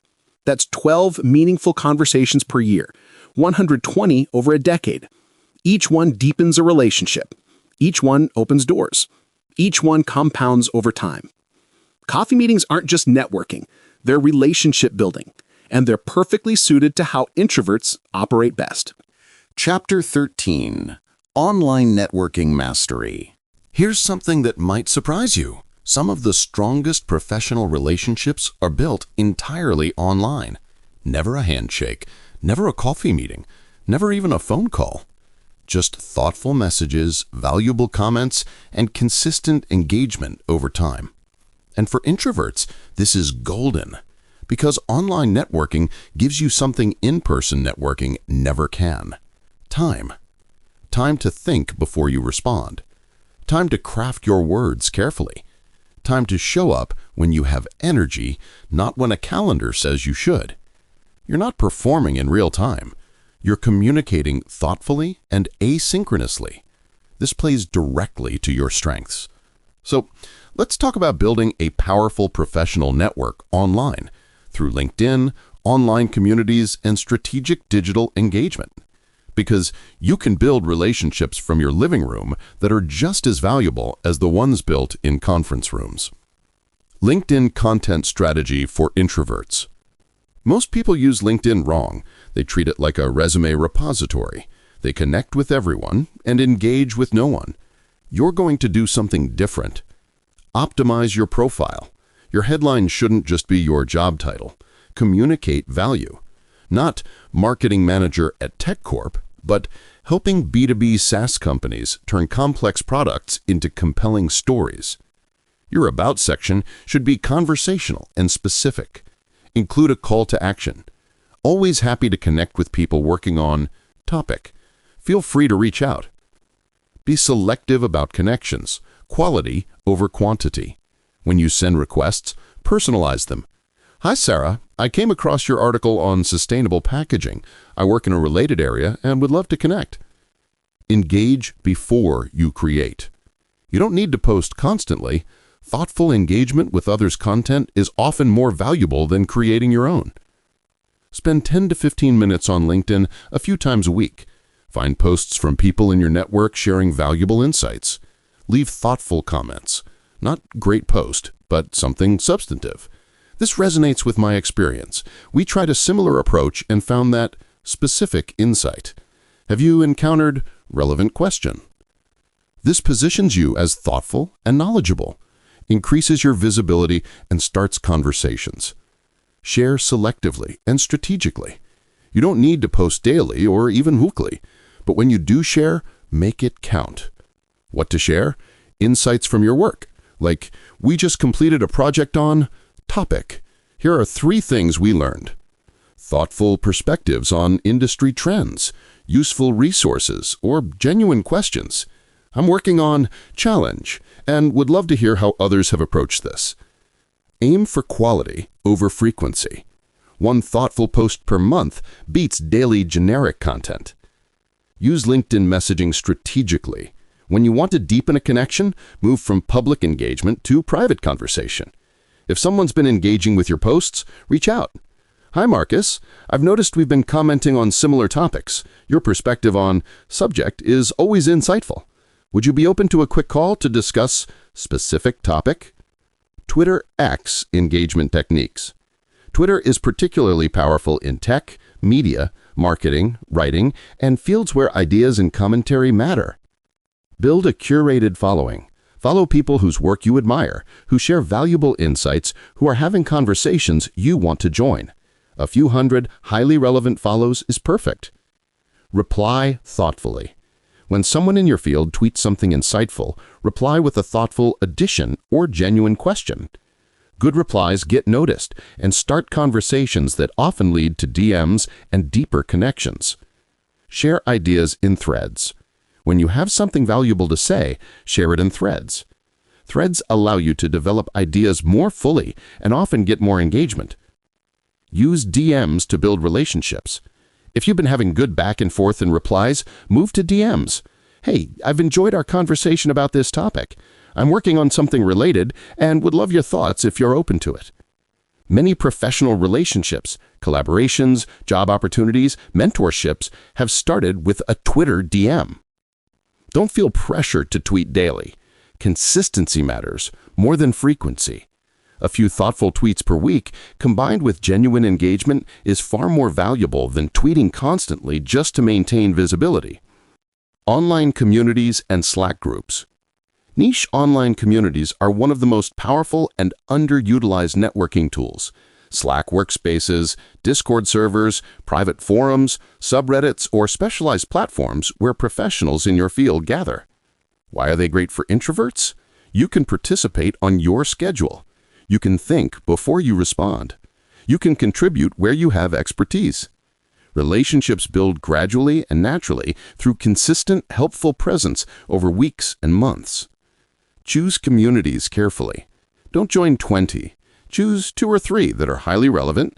Look for communities that are active but not overwhelming, well-moderated, filled with people you'd want to know, and focused on your niche.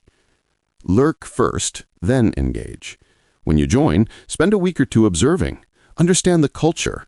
See what kinds of contributions are valued. Then start engaging. Be genuinely helpful. Answer questions when you have expertise. Share resources when they're relevant. Offer feedback when requested. Welcome new members. You're not trying to be the most visible. You're trying to be someone people appreciate having in the community. Ask good questions. When you need help, make your questions specific and thoughtful. Not, how do I get better at marketing? But, I'm trying to improve email open rates. We've tested subject lines and send times, but plateaued at 22%. Has anyone successfully pushed past this threshold? Take conversations to DMs when appropriate. If you're having a good exchange with someone in public, take it private. This has been a great discussion. Would you be open to continuing this over DM? Show up consistently. Check in a few times a week. Contribute to 1 or 2 conversations per week. Consistency builds familiarity, and familiarity builds trust. Over time, you become a known, valued member. People recognize your name, remember your contributions, and think of you when opportunities arise. And you've built a network without attending a single event. Webinar and virtual event participation. Most people attend webinars passively, log in, watch, log off. You are going to be strategic. Before, if there's a participant list, review it. Identify people you'd like to connect with. Prepare 1 to 2 thoughtful questions for the Q&A. During, engage in the chat meaningfully. When someone asks a good question, acknowledge it. When the speaker shares something valuable, add a brief insight. This visibility makes you memorable. If there's Q&A, ask your prepared question. Make it specific and thoughtful. This positions you as engaged and knowledgeable. After, this is where most people drop the ball. Reach out to the speaker. I really appreciated your presentation on topic today. The framework you shared is directly applicable to a challenge I'm facing. Thank you. Reach out to people who asked good questions in the chat. I noticed your question during the webinar about topic. I've been working on something similar. Would you be open to connecting? This follow-up is rare and powerful. You're using the event as a conversation starter. Email newsletters as networking tools. Starting a simple, occasional email newsletter can be one of the most powerful networking tools you have. Why it works? You're in people's inboxes. It keeps you top of mind. You're demonstrating expertise by sharing insights or resources. You're creating value. You're building an audience you own. What it doesn't need to be? Weekly, long, perfect. Monthly or even quarterly is fine. 500 to 1,000 words is plenty. Conversational and helpful beats polished and generic. What to write about? Lessons from your work. resources you found valuable, questions you're exploring, industry observations. The key, provide genuine value. Ask yourself, would someone find this useful enough to share with a colleague? How it becomes a networking tool? People reply to your newsletters. That's a conversation starter. People share your newsletters. This expands your network organically. People remember you because you've been showing up consistently in their inbox. Writing a monthly newsletter is an introvert-friendly way to stay visible.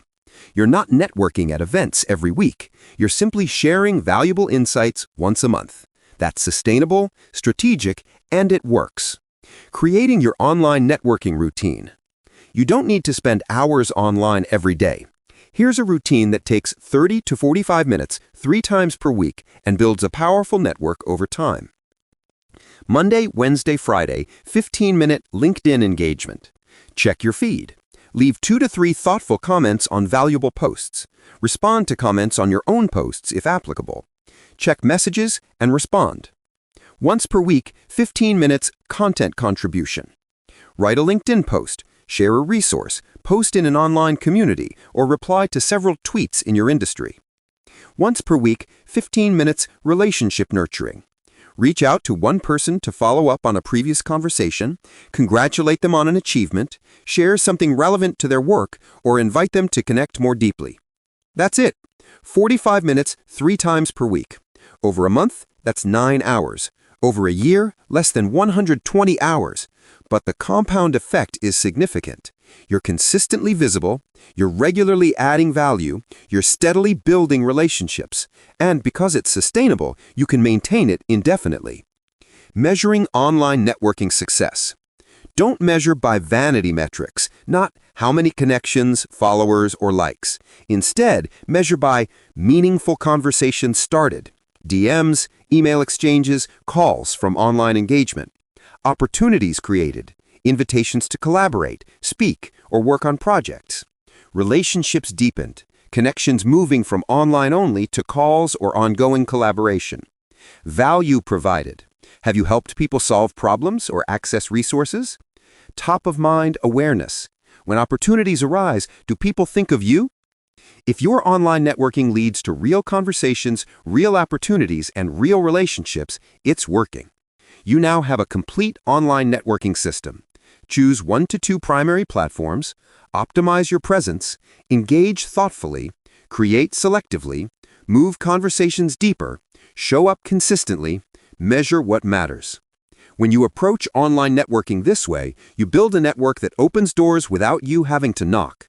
People reach out to you for opportunities because they know your work and trust your expertise. And you've done it all in a way that's sustainable, authentic, and aligned with your strengths as an introvert. No crowded events, no forced small talk, no energy drain. Just thoughtful engagement, valuable contributions, and genuine relationships, built from wherever you feel most comfortable. But right now, commit to one online networking action. Maybe it's leaving 3 thoughtful comments on LinkedIn this week. Maybe it's joining one community in your field. Maybe it's sending one meaningful DM to someone whose work you admire. Chapter 14. Creating your own networking events. Here's a radical idea. Instead of attending other people's networking events, create your own. When you host, everything changes. You control the guest list, the format, the environment, and the duration. You're not at the mercy of a loud happy hour or an overwhelming conference. You're creating the exact networking experience that works for you. And here's the beautiful part.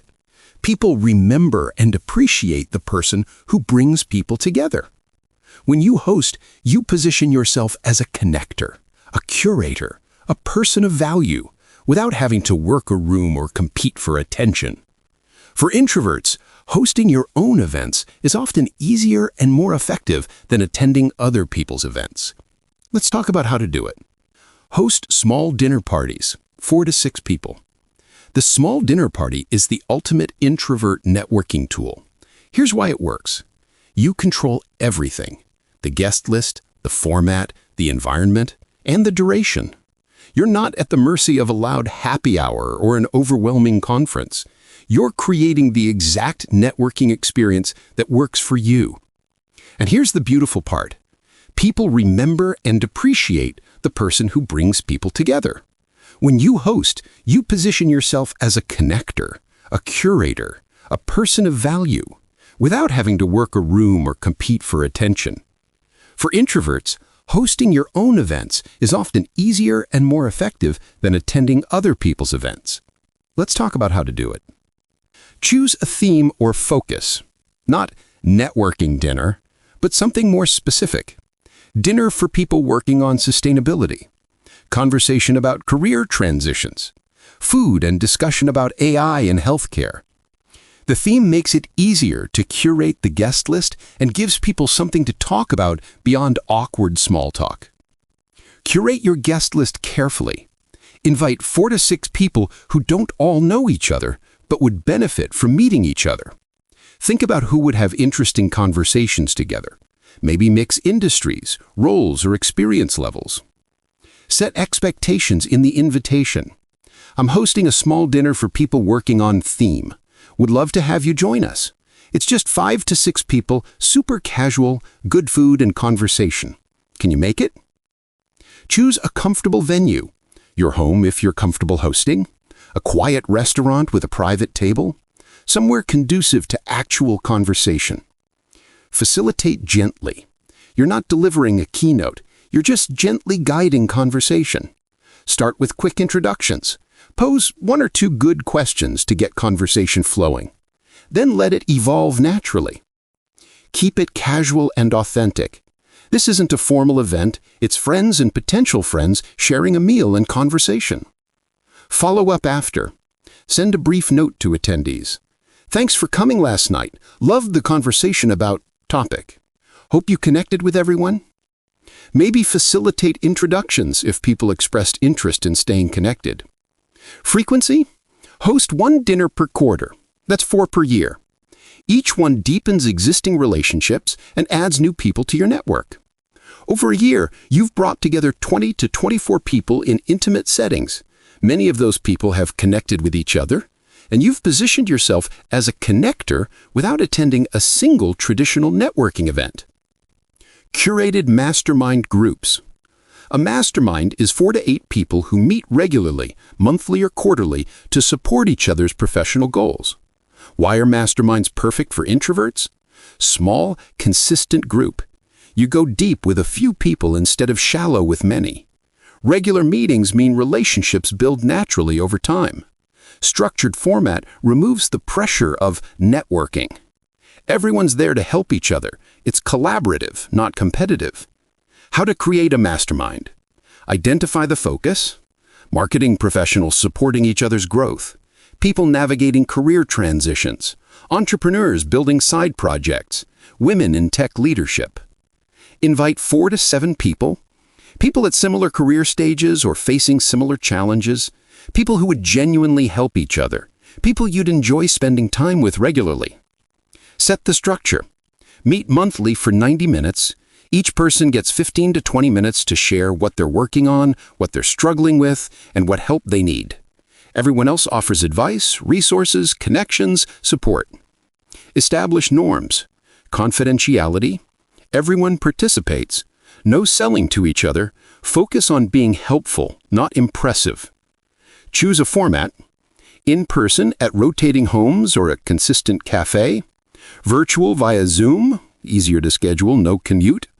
Hybrid, mostly virtual with occasional in-person gatherings. Launch it. Send invitations. I'm creating a small mastermind group for theme. We'd meet monthly to support each other's goals. Interested? Most people will be thrilled to be asked. Maintain momentum. Schedule all meetings in advance. Send reminders. Keep the structure consistent. If someone consistently doesn't participate, it's okay to let them know it's not the right fit. Masterminds often become the most valuable professional relationships people have. You're not networking, you're building a support system, and you created it by bringing people together. The connector role. Introduce others. You don't have to host formal events to be a connector.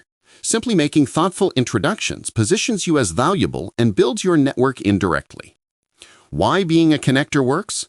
When you introduce 2 people who benefit from knowing each other, both remember you positively. You're demonstrating that you understand people and add value. You're building social capital without asking for anything. People naturally want to reciprocate by introducing you to others. How to be a good connector? Pay attention. As you build your network, notice who should know each other. Sarah is working on sustainable packaging, and Michael just mentioned needing suppliers in that space. Ask permission first. Sarah, I know someone working on exactly what you mentioned. Would you be open to an introduction? If both people say yes, proceed. Make warm introductions. Don't just send a LinkedIn request or forward emails. Write a thoughtful introduction that explains why you're connecting them. Sarah, meet Michael. Sarah is leading sustainable packaging initiatives at her company. Michael runs a company that specializes in eco-friendly supply chains. I thought you two should connect because specific reason. I'll let you both take it from here. Step back. Once you've made the introduction, let them take the relationship from there. Your job was to connect them, not to manage their relationship. Don't keep score. Introduce people because it's helpful, not because you expect something back, but trust that it will come back to you. Start a practice. Every week, make one introduction. That's 52 per year. Think about the goodwill and social capital you're building. Being known as a connector, someone who brings valuable people together, is one of the most powerful networking positions you can hold, and you can do it entirely through thoughtful one-on-one introductions. Virtual networking events you control. You can also host virtual networking events with full control over format and participants. Virtual coffee hours. Invite 3 to 5 people to a 60-minute Zoom call for casual conversation. I'm hosting a virtual coffee for people interested in blank. Just informal conversation. Want to join? Panel discussions or fireside chats. Invite 1 or 2 experts to discuss a topic, then open it up for Q&A. Keep attendance small, 10 to 15 people max. Record it and share afterwards for additional value. Virtual workshops. Host a working session where people collaborate on something together. Bring a project you're stuck on, and we'll brainstorm solutions together. Book club or article discussions. Choose a relevant book or article. Invite people to read it and join a discussion.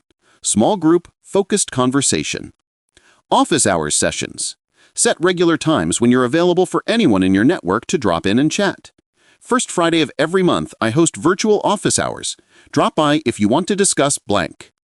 Advantages of virtual events you host. Complete control over size, format, and participants. No venue costs or logistics. Easier for people to attend, no commute. You can record and share content. You can host from anywhere. How to make them successful? Keep them small, under 15 people for real interaction. Keep them regular, monthly or quarterly creates anticipation. Promote them simply. Email to your network, post on LinkedIn. Start and end on time. Always provide value. Content, conversation, or connections. The benefits of hosting versus attending. When you host instead of just attend, you position yourself as a leader and connector. People see you as someone who brings value and brings people together. You control the experience. You create the exact networking environment that works for your energy and style. You deepen existing relationships. Hosting gives you a reason to reconnect with people and bring them into your world. You build social capital. When you create value for others, they naturally want to reciprocate. You network on your terms. No crowds, no noise, no chaos. Just meaningful conversation with people you chose. And you create compound value. Every person you connect with someone else creates 2 relationships that remember you positively. Starting small. You don't need to start with a big event. Start with one small action. This month, make one thoughtful introduction between 2 people in your network. Next month, invite 3 or 4 people to a casual dinner or virtual coffee.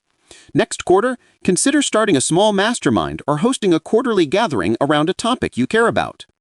Each of these positions you as a connector and builds your network without you having to attend a single traditional networking event.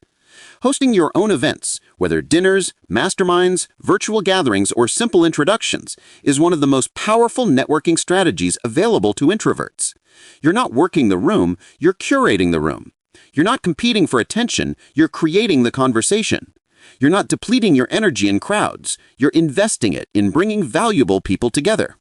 And in so doing, you build a reputation, relationships, and a network that serves you for years. Think about one small hosting action you could take this month. Maybe it's a dinner for 4 people. Maybe it's introducing 2 people who should know each other. Maybe it's a virtual coffee with 3 colleagues. Chapter 15. Conference Survival Guide. Let's talk about conferences. Multi-day events with hundreds or thousands of attendees, back-to-back sessions, networking breaks, evening receptions, breakfast meetings, lunch meetups, after parties. For extroverts, conferences are energizing playgrounds. For introverts, they can feel like endurance tests designed to break you. But here's the truth. Conferences can be incredibly valuable networking opportunities for introverts if you approach them strategically. The key is not trying to do everything or be everywhere. The key is having a survival plan that protects your energy while maximizing opportunities for meaningful connection. So let's create that plan. Day-by-day energy management. Conferences are marathons, not sprints. If you go all out on day 1, you'll be useless by day 2. Before the conference begins, 2 days before, start managing your energy. Get good sleep, eat well, minimize others' social obligations. The day before, review the schedule, make your session selections, pack comfortable shoes, arrive at your hotel if traveling. Don't schedule evening activities, rest. Day 1. Ease in, don't sprint. This is where most people make their first mistake. They arrive energized and try to attend everything. Day 1 strategy. Attend the opening keynote if relevant. Choose 1 to 2 sessions that genuinely interest you. Take a longer lunch break, find somewhere quiet, and recharge alone. Attend 1 networking event in the late afternoon or early evening, not both the reception and dinner. Stay for 45 to 60 minutes, have 2 or 3 good conversations, then leave. Get back to your hotel by 8 p.m. Don't feel guilty about skipping the after party. Day 1 is about acclimation, not maximization. Day 2, your power day. This is when you're most effective. You've acclimated, you've seen familiar faces, you're in the groove. Day 2 strategy. Attend your most important sessions. Have your most important networking conversations, the coffee meetings you scheduled in advance. Attend the main networking event if there's one scheduled, but still build in breaks. Skip 1 session block in the middle of the day. Use that time to go to your hotel room, lie down, close your eyes, and recharge for 30 minutes. This midday reset is the difference between being effective all day and crashing by 4 p.m. Day 3, if applicable, strategic retreat. By day 3, your energy is depleted even if you've been managing it well. Day 3 strategy. Attend only sessions that are truly essential, skip most networking events, leave early if you can. Use day 3 primarily for follow-up. Sit in a quiet cafe and send follow-up messages to people you met on days 1 and 2. This is productive networking work that doesn't drain you. The pattern: start slow, build to your peak on day 2, strategically retreat on day 3. Don't try to maintain maximum energy for 3 straight days. Session selection strategy. Most conference attendees try to attend every session that sounds remotely interesting. This is exhausting and ineffective. Before the conference, categorize sessions. A priority. Content directly relevant to your current work, speaker you specifically want to hear, session addresses a challenge you're actively facing. Attend these no matter what. B priority. Interesting but not essential. Good backup options if an A priority disappoints. Attend if you have capacity. C priority. Mildly interesting but not important. Skip these in favor of breaks, follow-up time, or unstructured networking. For each day, choose 2 to 3 A priority sessions, maximum, not 6, not 8, 2 to 3. This gives you time to process what you're learning, energy for networking conversations, and flexibility to take breaks when you need them. Consider networking value versus content value. Some sessions are valuable for content, some are valuable for who else attends. If there's a niche session on exactly your area of expertise, the other attendees are your people. These sessions are networking gold. The conversation after the session can be more valuable than the session itself.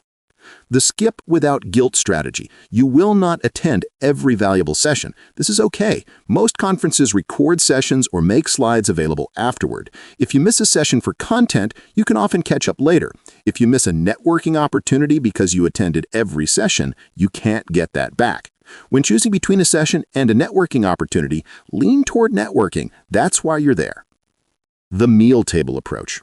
Conference meals, breakfast, lunch, dinner, are high-value networking opportunities that many people waste.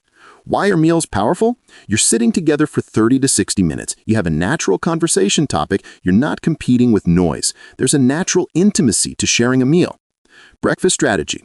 Best for introverts. Breakfast is quieter, people are fresher, conversations are shorter because people have sessions to get to. Arrive around 7:15 if it starts at 7. Look for a table with 1 to 2 people, not a full table. Approach. Mind if I join you? Have a pleasant conversation while you eat. When people start leaving around 8, you have a natural exit. Exchange contact info with anyone you connected with. Lunch strategy. Day 1, skip the networking lunch. Find somewhere quiet and recharge. Day 2, your power day. Attend lunch and use the meal table approach strategically. Day 3, skip again. Use lunch for follow-up in a quiet space. When you do attend, don't sit with a full table of strangers. Look for a table with 2 or 3 people, or invite someone you met in a morning session. Want to grab lunch together? Dinner strategy. Conference dinners are often the most draining, long, loud, late. Be very selective. Attend if there's a specific person you want extended time with. It's a small, curated dinner, 8 to 10 people, or you genuinely have energy for it. Skip if you're already depleted. It's a large, loud event, or you're going out of obligation. There is no shame in ordering room service and going to bed early. That might be the smartest networking move you make. Table selection technique. Scan the room, look for tables that are partially filled, 3 to 5 people at a table that seats 8. Avoid empty tables, you'll be awkward first person, and full tables, hard to break in. Approach. Is anyone sitting here? Introduce yourself to the people immediately next to you. You don't need to command the table's attention. Just have good conversations with the 2 people on either side. You don't need to command the table's attention. Just have good conversations with the 2 people on either side. Heading length 2, leveraging social media during events. Strategic social media use can enhance your conference experience without draining your energy. Pre-conference connection 1 week before. Post on LinkedIn or Twitter. Heading 2, conference name, next week. If you're attending and want to meet up, let me know. This identifies who else is attending and gives people permission to reach out. You might get messages, hey, I'll be there too. Want to grab coffee on day 2? During conference engagement, live tweeting or posting about sessions serves multiple purposes. Makes you visible to other attendees, provides value to your network who couldn't attend, creates conversation starters. What to post? Key takeaways from sessions, questions sparked by sessions, resources mentioned by speakers. What not to post? Every single session, overwhelming. Complaints about the conference or speakers, unprofessional. Constant selfies without substance. Aim for 2 to 3 thoughtful posts per day, not 20. Post-conference connection. After the conference, post a summary. Back from, conference name, 3 key takeaways, list them. Thanks to everyone I connected with, looking forward to continuing the conversations. Tag people you met if appropriate. The introvert advantage with social media. You can network without being physically present at every event. While others are at the loud evening reception, you can be in your hotel room posting thoughtful reflections, engaging with other attendees' posts, and sending DMs to people you want to connect with, like, saw your post about topic, would love to chat about that tomorrow if you have time. You're networking strategically while preserving your energy. Heading length 3, recovery time post-conference. Post-conference recovery is critical and most people neglect it. The day after the conference. If at all possible, do not schedule work commitments this day. Take a full recovery day. Sleep in. Don't check email if you can avoid it. Engage in solitary restorative activities, reading, walking, sitting in silence. Do not socialize. If you absolutely must work, keep it light. No meetings, no calls, just quiet, independent work. Days 2 to 3 post-conference. Ease back into normal life. You still have limited social energy. This is when you do your follow-up. Send follow-up messages to people you met. Organize your notes and business cards. Update your CRM with new contacts. But do this in short bursts, 30 minutes at a time. Week 2 post-conference. By now, you should be mostly recovered. Continue follow-up with anyone who responded to your initial messages. Schedule coffee meetings with the most promising connections. Reflect on what worked. Which sessions were most valuable? Which networking strategies were effective? What would you do differently next time? Write this down while it's fresh. The importance of recovery. Recovery is not optional. It's essential maintenance. If you don't recover properly, you'll associate conferences with exhaustion and suffering, and you'll stop going. But if you manage your energy during the conference and recover intentionally after, conferences can become valuable, even enjoyable parts of your networking practice. Protect your recovery time as fiercely as you protect your conference time. Heading 4, your conference mindset. Let me leave you with this mindset shift. You don't need to attend every session, every networking event, every party. Success at a conference is not about doing everything. It's about doing the right things for you. If you attend 3 high-value sessions, have 5 meaningful conversations, and leave with 3 solid connections that you follow up with consistently, that's a wildly successful conference. Even if you missed half the sessions, even if you skipped the parties, even if you left early on day 3. Conference survival isn't about endurance, it's about strategy, and the best strategy is one that works with your energy, not against it.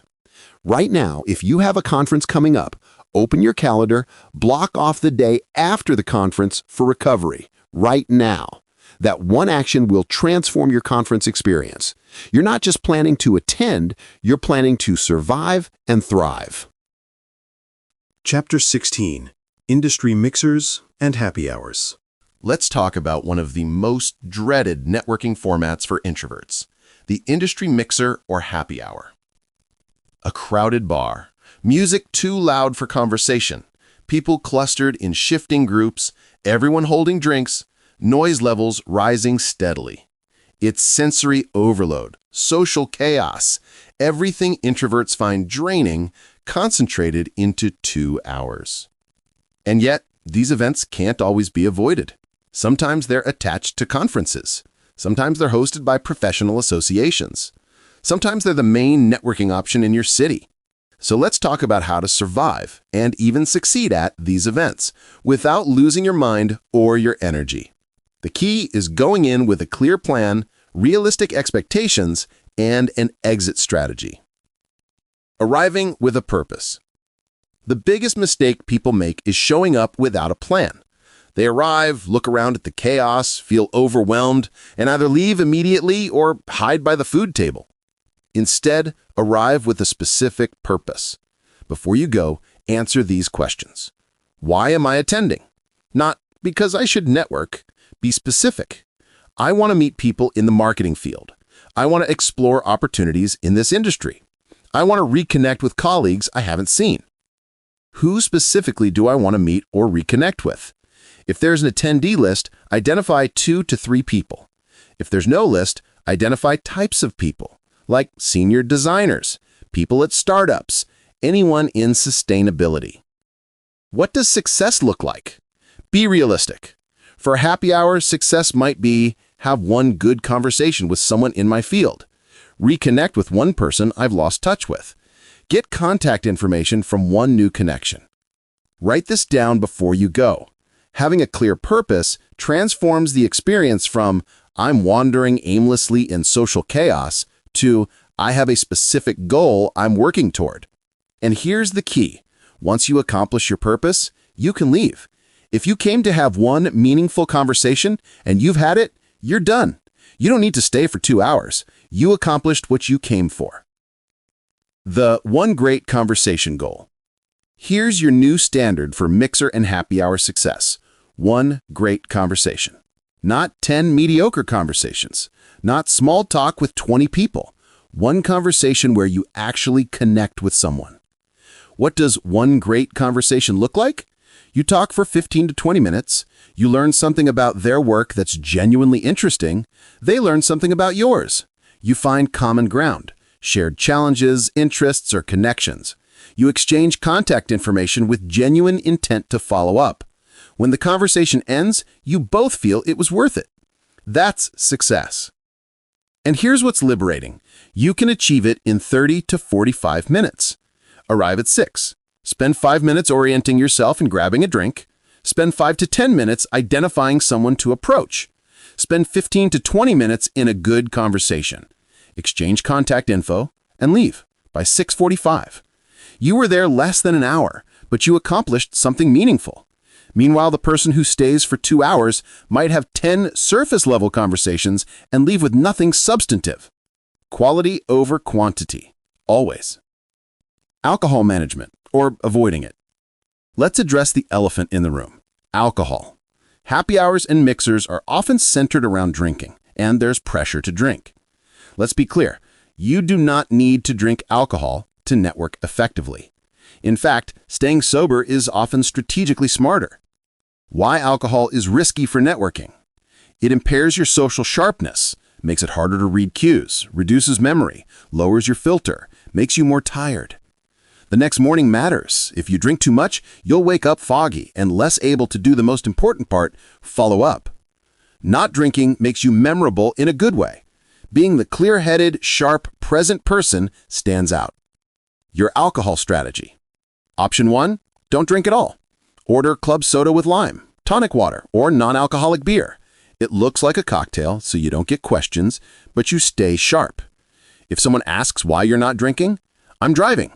I don't drink. I have an early morning tomorrow. You owe no one an explanation.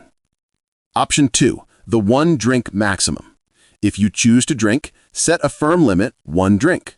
Order it, drink it slowly, nurse it for the entire time. When it's gone, switch to water or non-alcoholic. What not to do?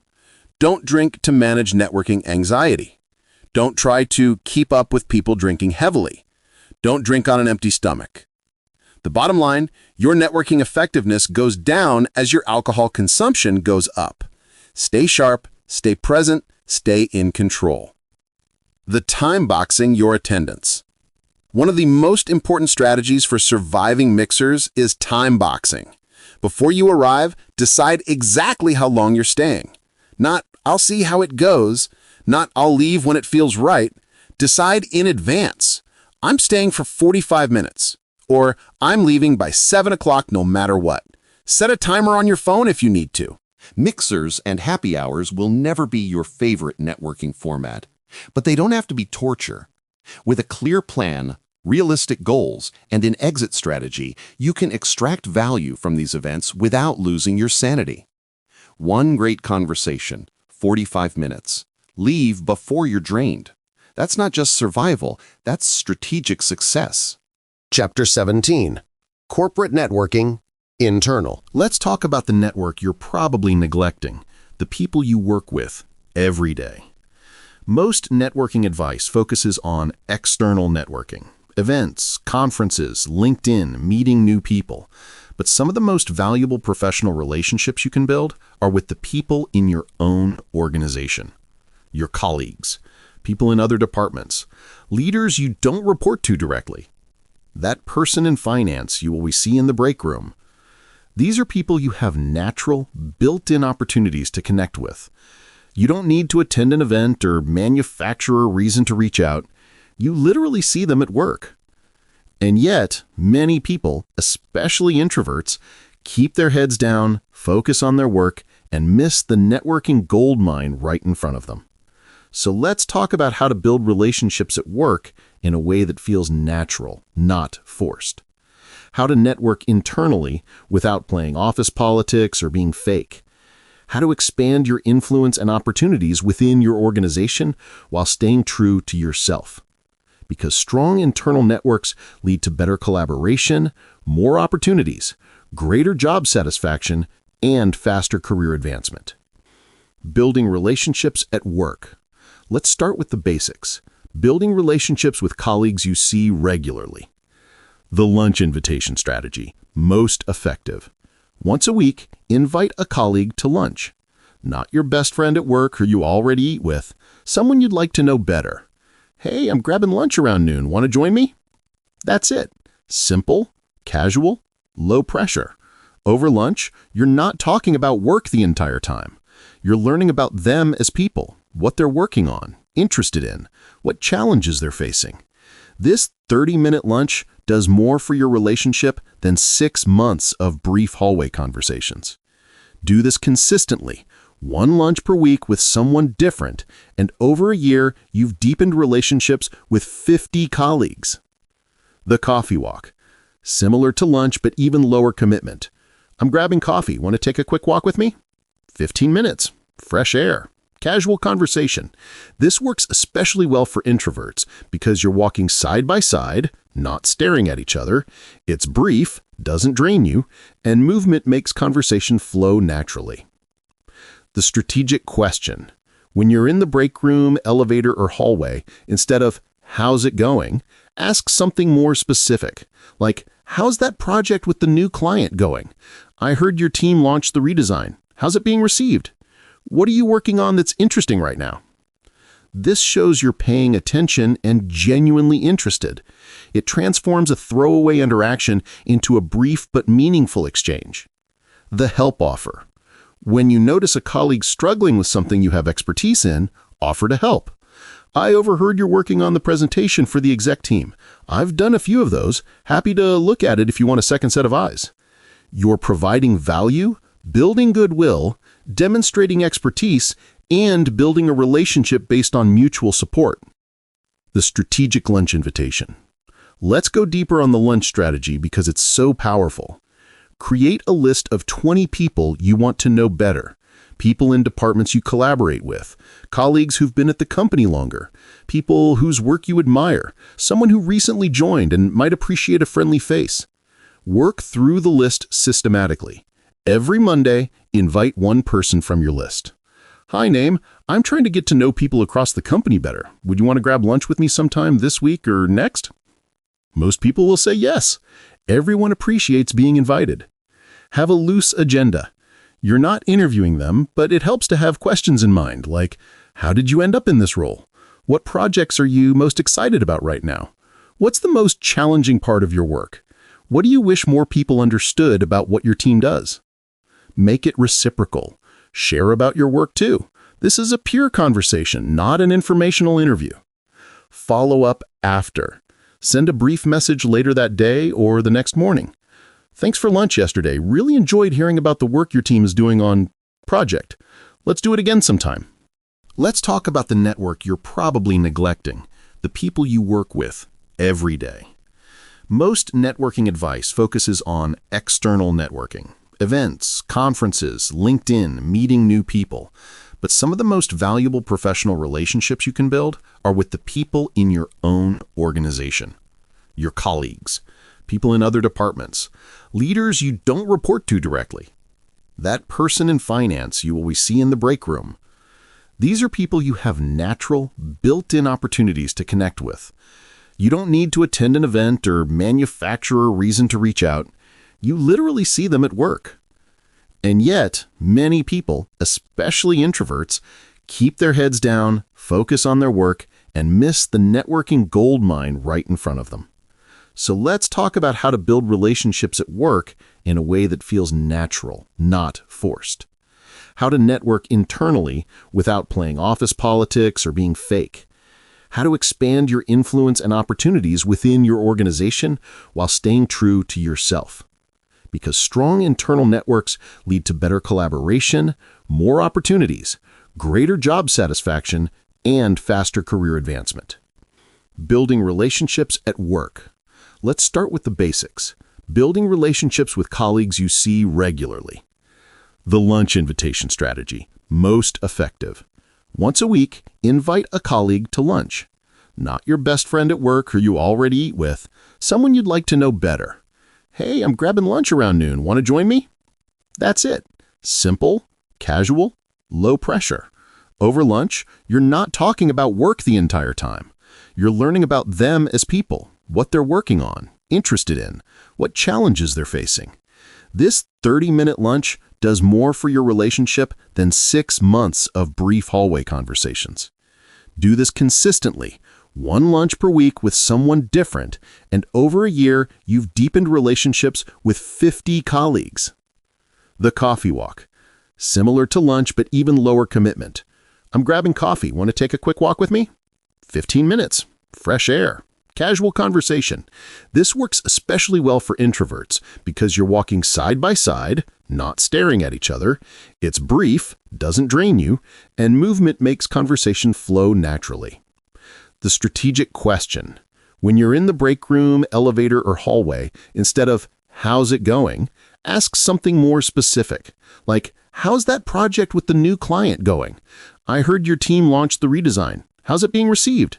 What are you working on that's interesting right now?" This shows you're paying attention and genuinely interested. It transforms a throwaway interaction into a brief but meaningful exchange. The help offer. When you notice a colleague struggling with something you have expertise in, offer to help. I overheard you're working on the presentation for the exec team. I've done a few of those. Happy to look at it if you want a second set of eyes. You're providing value, building goodwill, demonstrating expertise, and building a relationship based on mutual support. The strategic lunch invitation. Let's go deeper on the lunch strategy because it's so powerful. Create a list of 20 people you want to know better. People in departments you collaborate with, colleagues who've been at the company longer, people whose work you admire, someone who recently joined and might appreciate a friendly face. Work through the list systematically. Every Monday, invite one person from your list. Hi, name.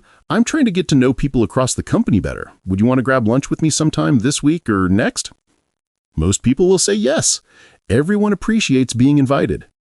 Have a loose agenda. You're not interviewing them, but it helps to have questions in mind, like, how did you end up in this role?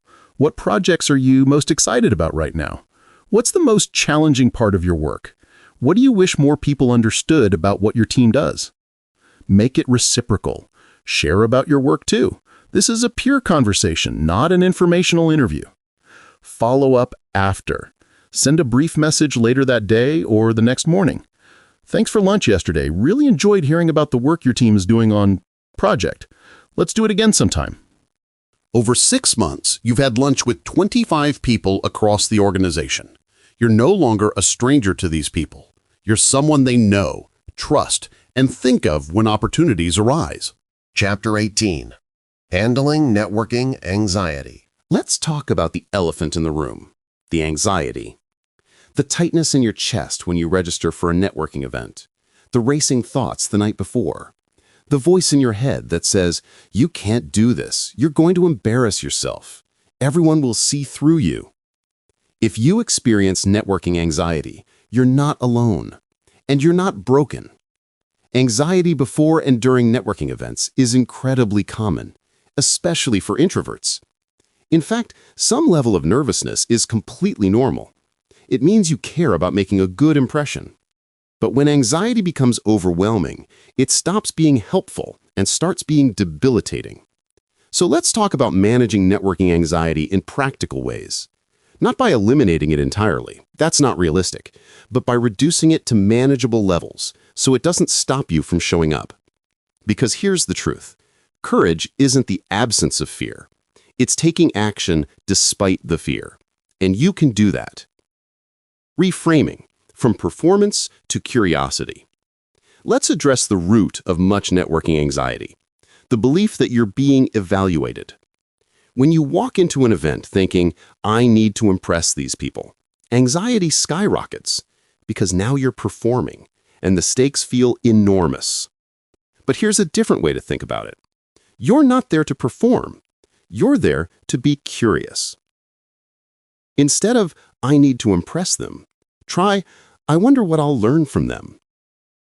Instead of, I hope I say the right thing, try, I'm curious about their work. Instead of, I need to be interesting, try, I'm interested in understanding their perspective. This shift from performance to curiosity fundamentally changes the dynamic. When you're performing, the focus is on you. When you're curious, the focus is on them. And here's what's beautiful. Curiosity is anxiety's antidote. When you're genuinely curious about someone, you're not in your head worrying about yourself. You're present, engaged, asking real questions, and listening to real answers. And ironically, when you stop trying to impress people and start being genuinely interested in them, that's when you become impressive. Before your next networking event, repeat this. I'm not here to perform. I'm here to be curious. Let curiosity lead. Let anxiety fade into the background. The 5-minute rule. Commit to just 5 minutes. Here's a technique for the overwhelming feeling of, I can't do this entire event. The 5-minute rule. When anxiety is telling you to skip the event entirely, make a deal with yourself. I'll go, but I only have to stay for 5 minutes. After 5 minutes, if I want to leave, I can. 5 minutes is manageable. Anyone can handle 5 minutes. So you go, you walk in, you orient yourself, and then something interesting usually happens.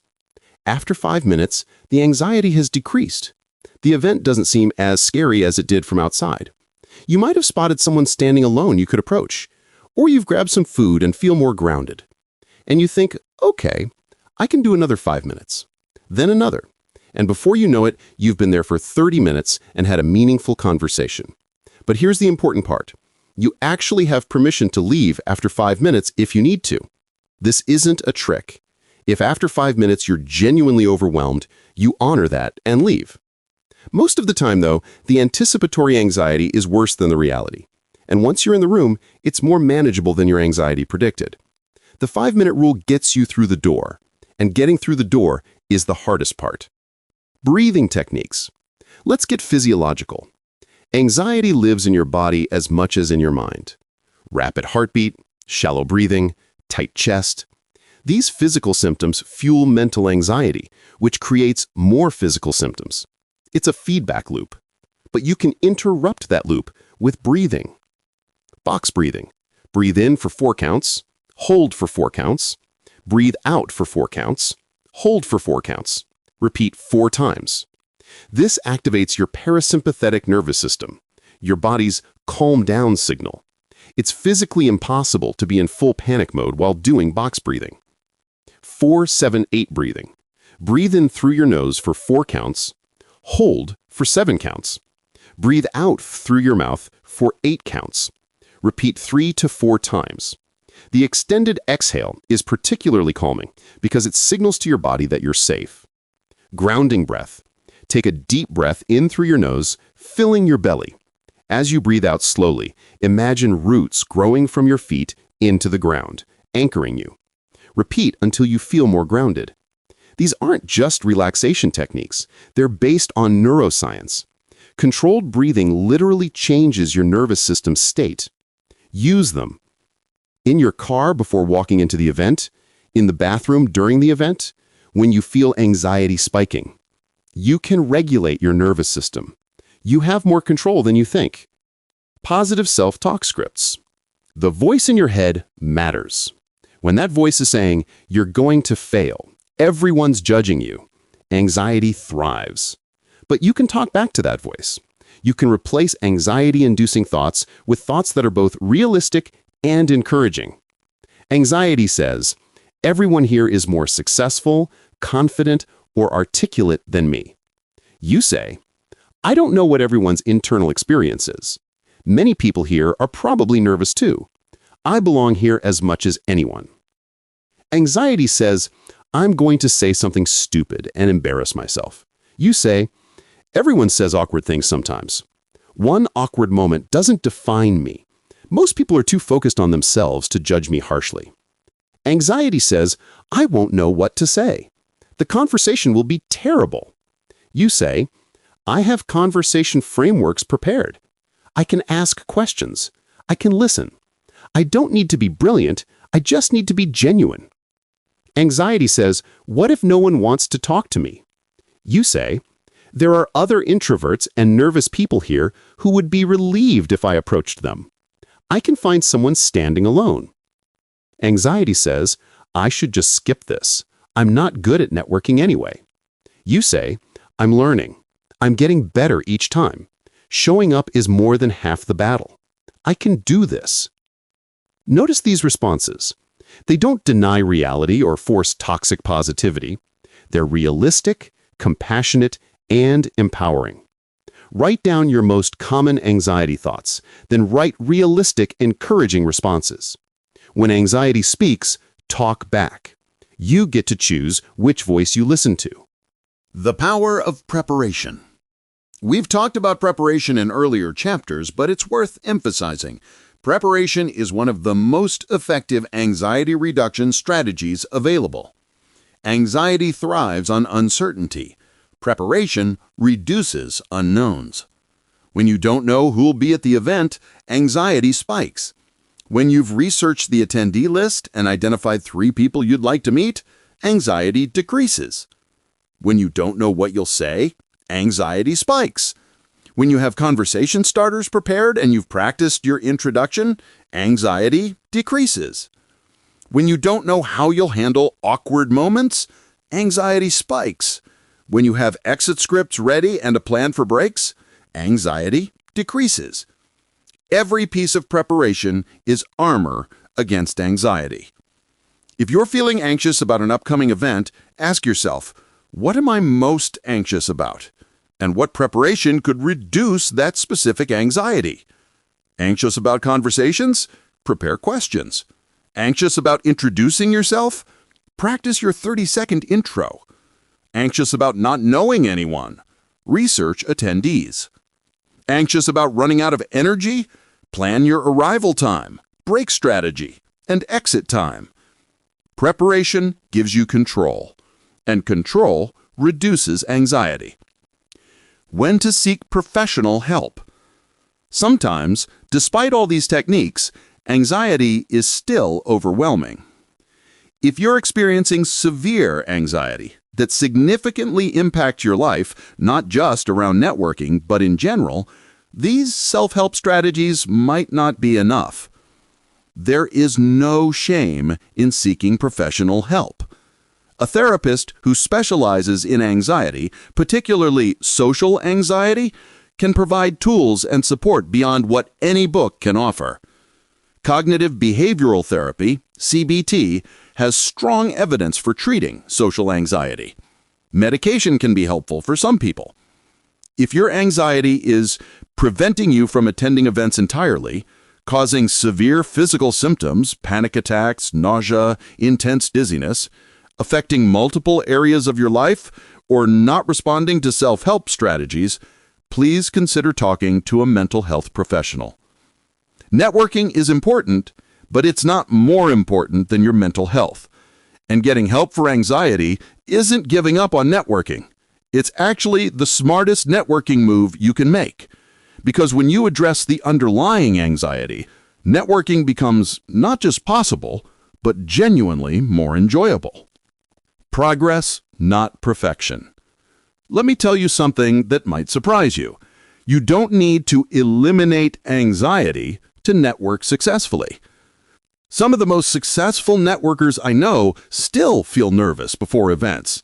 They've just learned to act despite the nervousness. The goal isn't to feel completely confident all the time. The goal is to manage anxiety well enough that it doesn't stop you from showing up. Think of anxiety management like exercise. The first time you go to the gym, everything feels hard, but you go again and again, and slowly it gets easier. Networking is the same. The first event might feel terrifying. The second one will probably still be hard. But the fifth, the 10th, the anxiety doesn't disappear entirely, but it becomes manageable. You've proven to yourself that you can do this. You have evidence that your anxiety predictions don't usually come true. So be patient with yourself. Celebrate small victories. You registered even though you were anxious. You showed up even though you wanted to cancel. You had one good conversation even though you were nervous. You stayed for 20 minutes even though you wanted to leave for 5. These are not small things. These are acts of courage. Progress, not perfection. That's the standard. Your anxiety management toolkit. Before the event, reframe from performance to curiosity. Prepare thoroughly. Use breathing techniques. Practice positive self-talk. Commit to just 5 minutes. During the event, take strategic breaks when anxiety spikes. Use box breathing in the bathroom. Remind yourself, I can leave whenever I need to. Focus on being curious about others, not evaluating yourself. After the event, acknowledge what went well. Recognize that you did it despite the anxiety. Reflect on what strategies helped. Be kind to yourself. Anxiety is uncomfortable, but it's not dangerous. You can feel anxious and still network effectively. The anxiety might never disappear completely, but it will become quieter, more manageable, less powerful. And one day, you might realize you're still a little nervous before events, but you're doing it anyway. And that's not just networking, that's courage. In the next chapter, we'll tackle specific difficult situations, from forgetting names to handling aggressive networkers to recovering from awkward moments. Because knowing you have strategies for worst-case scenarios makes everything feel more manageable. Chapter 19. Dealing with Difficult Situations. Let's talk about what happens when networking doesn't go smoothly. Because it won't always go smoothly. You will encounter difficult people. You will forget someone's name. You will say something awkward. Someone will pitch you when you just wanted a conversation. Someone will reject your attempt to connect. These things happen to everyone. They're not signs that you're bad at networking. They're just part of the experience. The difference between people who let these moments derail them and people who handle them gracefully comes down to one thing: having strategies for difficult situations before they happen. When you know how to handle the worst-case scenarios, they stop being so scary. So let's walk through the most common difficult situations and give you specific strategies for each one. Think of this as your networking emergency kit. The overly aggressive networker. You know this person. They approach with high energy, invade your personal space, deliver a rapid-fire elevator pitch, and try to collect your business card before you've even introduced yourself. They're not interested in conversation, they're interested in transactions, and they make you want to run away. How to handle them? The polite boundary. I appreciate your enthusiasm, but I'm actually here to have some genuine conversations tonight. Best of luck to you. Then physically turn your body away and move towards someone else. You've been polite but clear. The deflection. If they're pitching you on something, that sounds interesting, but it's not something I'm looking for right now. I hope you connect with the right people tonight. Don't explain, don't justify, just a clear, kind no. The introduction redirect. You know, I think you should talk to person across the room. They're much more connected to that space than I am. Let me introduce you. Walk them over, make a brief introduction, then excuse yourself. You've been helpful and extracted yourself. The key, you don't need to suffer through aggressive networking. Set boundaries, be polite but firm, move on without guilt. When you forget someone's name, this is one of the most common anxieties. You've met someone before, they clearly remember you. You've completely forgotten their name. First, normalize this. Everyone forgets names. It's incredibly common. It doesn't mean you're rude or didn't care. It means you're human. Scenario 1. You've met before, you can't remember their name. Be honest immediately. I'm so sorry. I remember our conversation at event, but I'm completely blanking on your name. Can you remind me? Most people will say their name without offense. They've forgotten names too. Scenario 2. You need to introduce someone whose name you've forgotten. The honest recovery. I'm having a total brain freeze on names right now. Would you two mind introducing yourselves? Then they handle it for you. Most people find this relatable, not offensive. Scenario 3. They remember you. You have no memory of ever meeting them. Be honest but kind. I'm so sorry. I'm terrible with names, and I meet so many people at these events. Can you remind me where we met? They'll refresh your memory, and you proceed from there. The key, a brief, honest acknowledgement of forgetting is almost always better than trying to fake it. People appreciate honesty. Recovering from awkward moments. You've said something that landed wrong. There's an uncomfortable silence. You've accidentally interrupted someone. You've brought up a topic that's sensitive. Awkward moments happen. Here's how to recover. Acknowledge it lightly. Well, that came out wrong. What I meant to say was, or, okay, awkward silence. Let me ask you this instead. A light acknowledgement breaks the tension and lets you move forward. Apologize briefly if needed. I'm sorry, I didn't mean to interrupt. Please continue. Or, I apologize, that came out wrong. I didn't mean it that way. Brief, sincere, then move on. Don't over-apologize. change the subject smoothly. If you've stumbled into uncomfortable territory, actually, let me ask you about something else. How'd you get into their field? Use self-deprecating humor sparingly. If you've done something obviously awkward, spilled your drink, tripped, well, that's my awkward moment quota for the day filled. One light comment, then move on.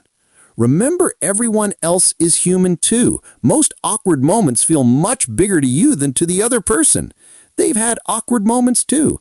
They're probably worried about their own awkwardness.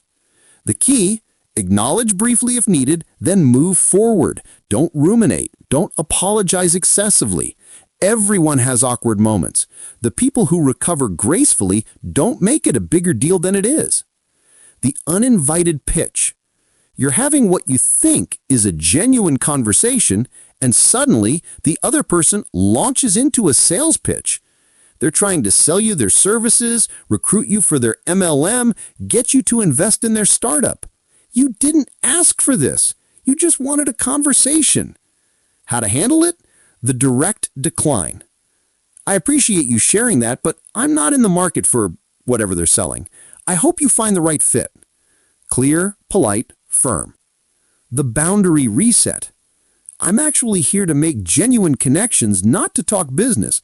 Can we talk about something else, or should we both move on to other conversations? This gives them a choice. Have a real conversation or part ways. The business card deflection.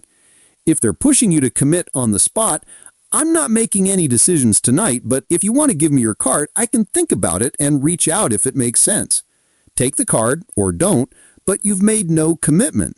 Then change the subject or exit. The honest opt-out. If they're really pushing, I'm going to be honest. I'm not interested. I don't want to waste your time, so I think we should both move on to other conversations. Direct, but respectful. The key, you can say no.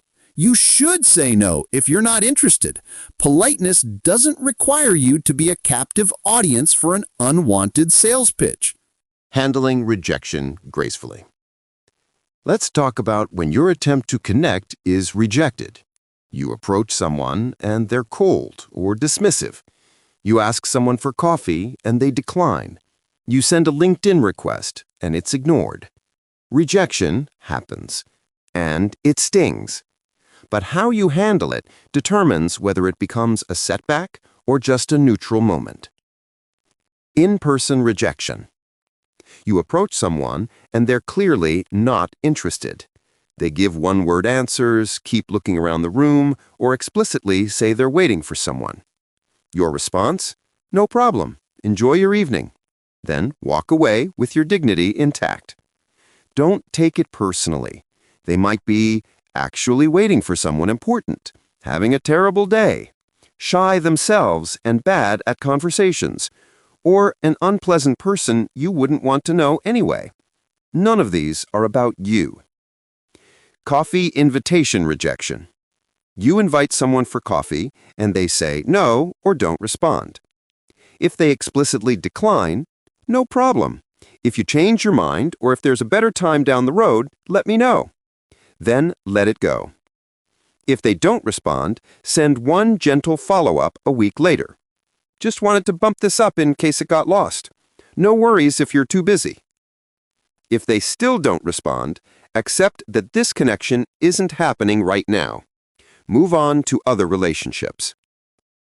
LinkedIn or connection rejection. Someone doesn't accept your request or doesn't respond to your message.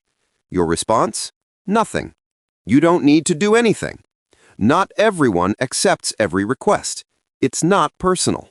Move on. The mental reframe. Networking is a numbers game. Not every connection will work out. That's normal. This person's response says more about their circumstances than about my worth. One rejection doesn't mean I'm bad at networking. It means this particular connection wasn't the right fit right now. The key. Rejection is information, not judgment. It tells you this particular person at this particular time wasn't available for connection. That's all. Don't let it stop you from approaching the next person. When someone is inappropriate. Let's address something more serious. When someone crosses a line. Unpleasant comments or jokes. Unwanted physical contact. Persistent boundary violations. You don't owe politeness to people who are inappropriate. How to handle it. Name it directly. That comment was inappropriate. Please don't touch me. I've said I need to go. I'm leaving now. Clear, direct, no softening. Exit immediately. You don't need to explain or justify. Excuse me, then walk away with your dignity intact. Report if necessary. If someone is harassing you or others, report it to the event organizer. Most professional events have codes of conduct. Trust your gut. If something feels off, it probably is. You don't need to give someone the benefit of the doubt if you're uncomfortable. Leave the conversation. Block them on LinkedIn. Do whatever you need to do to feel safe. The key, your comfort and safety are more important than being polite. Your difficult situation emergency kit. Here's your quick reference. Overly aggressive networker. Set boundaries politely. Redirect or exit. Forgot someone's name. Be honest. Most people understand. Awkward moment. Acknowledge briefly, then move forward. Don't dwell. Uninvited pitch. Decline clearly. You're not obligated to be a sales audience. Rejection. Reframe as information, not judgment. Move on gracefully. Inappropriate behavior. Be direct, exit, report if needed. Safety first. The common thread? You have agency. You have options. You're not powerless. Difficult situations will happen, but you now know how to handle them. And knowing you have strategies makes them less scary. Most networking interactions go well, but when they don't, you're not stuck. You can set boundaries. You can exit gracefully. You can recover from awkwardness. You can handle rejection. These skills, the ability to navigate difficult moments with grace, are what separate confident networkers from anxious ones. Not the absence of difficult moments, but the ability to handle them and move forward. You've got the strategies now. The next time something goes sideways at a networking event, you'll know exactly what to do. In the next chapter, we'll talk about imposter syndrome, that feeling that you don't belong, that everyone else is more qualified, that you'll be exposed as a fraud. Because many introverts struggle with this, and it deserves attention. But right now, remember, difficult situations don't define your networking ability. How you handle them does, and you now know how to handle them. Chapter 20. Imposter Syndrome at Events. Let's talk about that voice in your head, the one that says, "What are you doing here? Everyone else belongs, but you don't. They're all more accomplished, more experienced, more worthy. Someone's going to ask you a question and realize you're a fraud." This is imposter syndrome. And if you experience it at networking events, you're in good company. Studies suggest that up to 70% of people experience imposter syndrome at some point.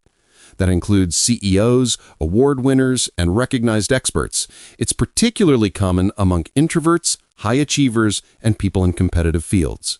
So first, know this. The fact that you feel like an imposter doesn't mean you are one. In fact, imposter syndrome often affects the most competent people because they're aware of how much they don't know. The Dunning-Kruger effect tells us that incompetent people overestimate their abilities, while competent people underestimate theirs. So if you feel like an imposter, there's a good chance you actually belong more than you think.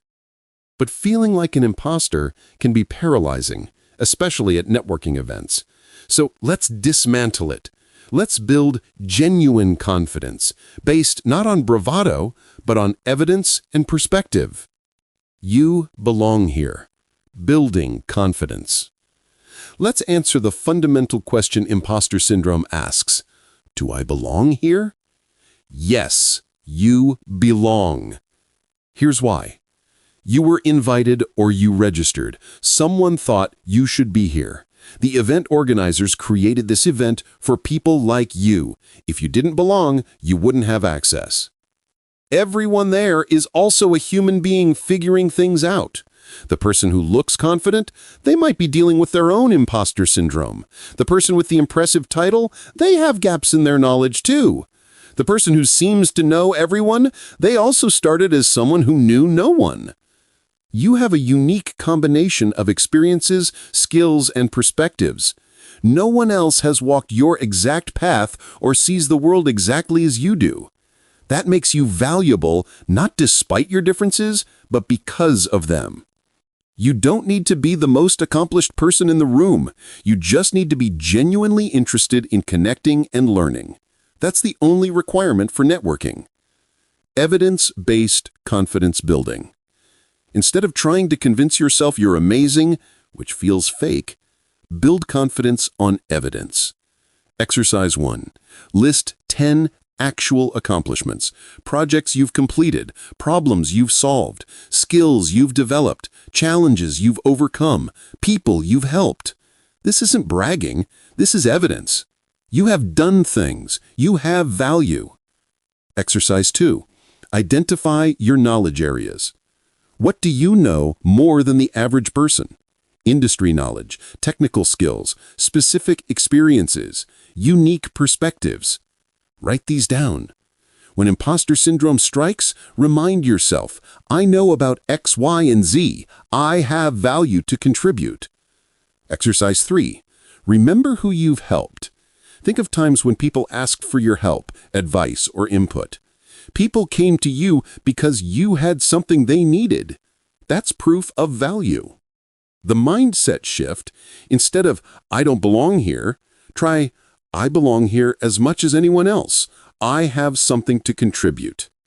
Your unique value proposition. One of the best antidotes to imposter syndrome is getting clear on your unique value. Not trying to be like everyone else, but understanding what makes you distinctively valuable. Your unique value is the combination of your specific experiences, your particular skills and knowledge, your perspective and approach, your network and relationships, your personality and strengths. No one else has this exact combination. Exercise. Define your unique value proposition. What experiences have I had that are uncommon in my field? Maybe you changed careers, worked in an unusual industry, or have a cross-functional background. These experiences give you perspective others don't. What do I understand deeply that others might not? Maybe it's a specific technical skill, understanding a particular customer segment, or navigating a specific challenge. What's my approach that's different? How do you think about problems? What do you value that others might overlook? Who do I have access to? Your network is part of your value. The people you know, the communities you're part of, these are resources. What strengths do I bring as an introvert?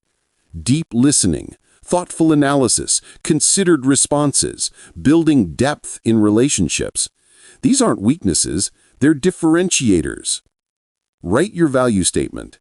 I bring value through specific skills experiences with a focus on your approach. My unique perspective comes from background, and I'm particularly strong at specific strengths. Example. I bring value through 10 years in B2B marketing with a focus on authentic storytelling.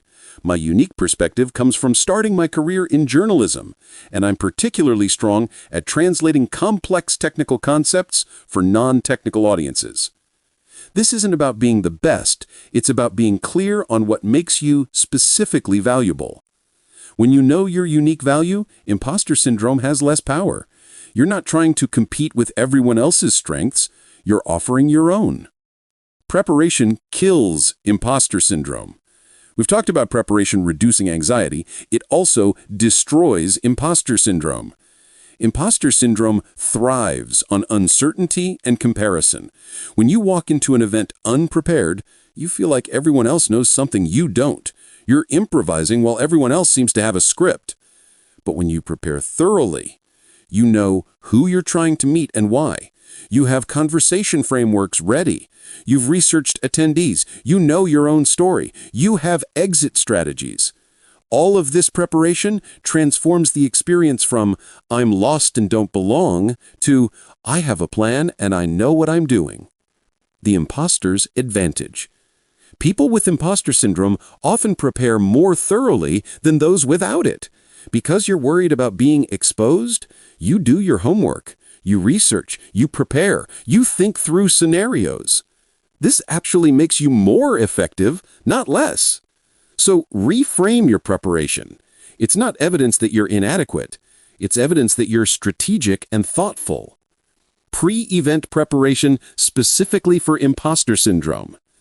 Remind yourself why you were invited or why you chose to attend. Review your value statement. Identify one area where you have genuine expertise. You don't need to be an expert in everything. Remember that networking is about connection, not competition. Reframing imposter thoughts in real time. Imposter syndrome doesn't just happen before events, it strikes during them.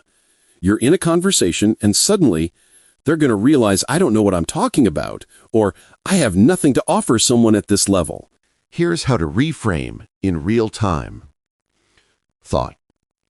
Everyone here is more accomplished than me. Reframe. People here have different accomplishments. Mine are valuable too. And I'm here to learn, which means being around people with different experiences is exactly right. Thought. I don't have anything interesting to say. Reframe. I don't need to be the most interesting person. I can ask interesting questions and be genuinely curious. That's valuable. Thought. They're going to think I'm inexperienced, junior, or not qualified. Reframe. I have my own unique background and perspective. I'm not trying to pretend to be something I'm not. I'm just being myself and connecting authentically. Thought. I shouldn't be in this conversation with these accomplished people. Reframe. They chose to have this conversation with me. If they didn't think I belonged here, they'd end it. They're still talking to me, which means I'm adding value. Thought. I just said something stupid. They're judging me. Reframe. Everyone says things that don't land perfectly. One imperfect statement doesn't define me. I can move forward. The pattern. Notice the imposter thought. Don't argue with it or suppress it. Just acknowledge it. Oh, there's imposter syndrome again. Then consciously choose a more balanced, realistic thought.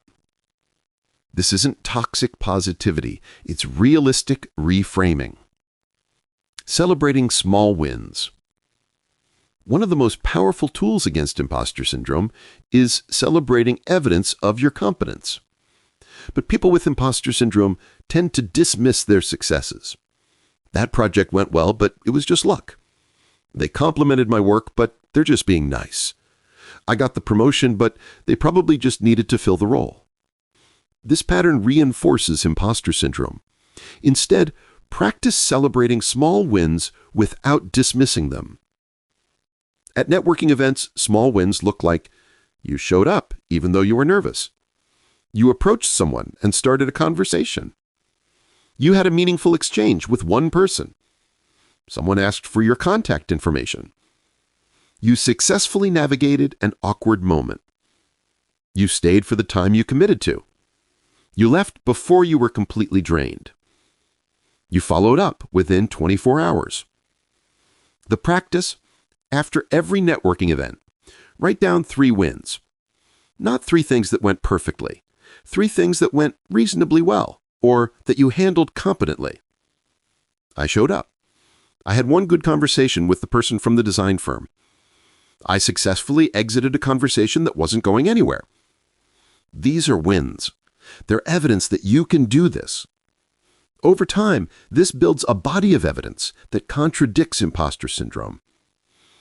Long-term win tracking. Keep a wins folder or document. Every time something good happens professionally, a compliment, a successful project, a connection made, an opportunity created, write it down. When imposter syndrome strikes, read through this folder. This is evidence. These things actually happened. You're not an imposter. You're someone who has done real things and created real value. And that's exactly who you are. The beginner's mind reframe. Here's a powerful reframe. What if not knowing everything is actually an advantage? In Zen Buddhism, there's a concept called beginner's mind, approaching situations with openness and lack of preconceptions. Experts sometimes become rigid in their thinking. They know how things work, so they stop questioning. But beginners ask questions that experts overlook. Beginners see possibilities that experts dismiss.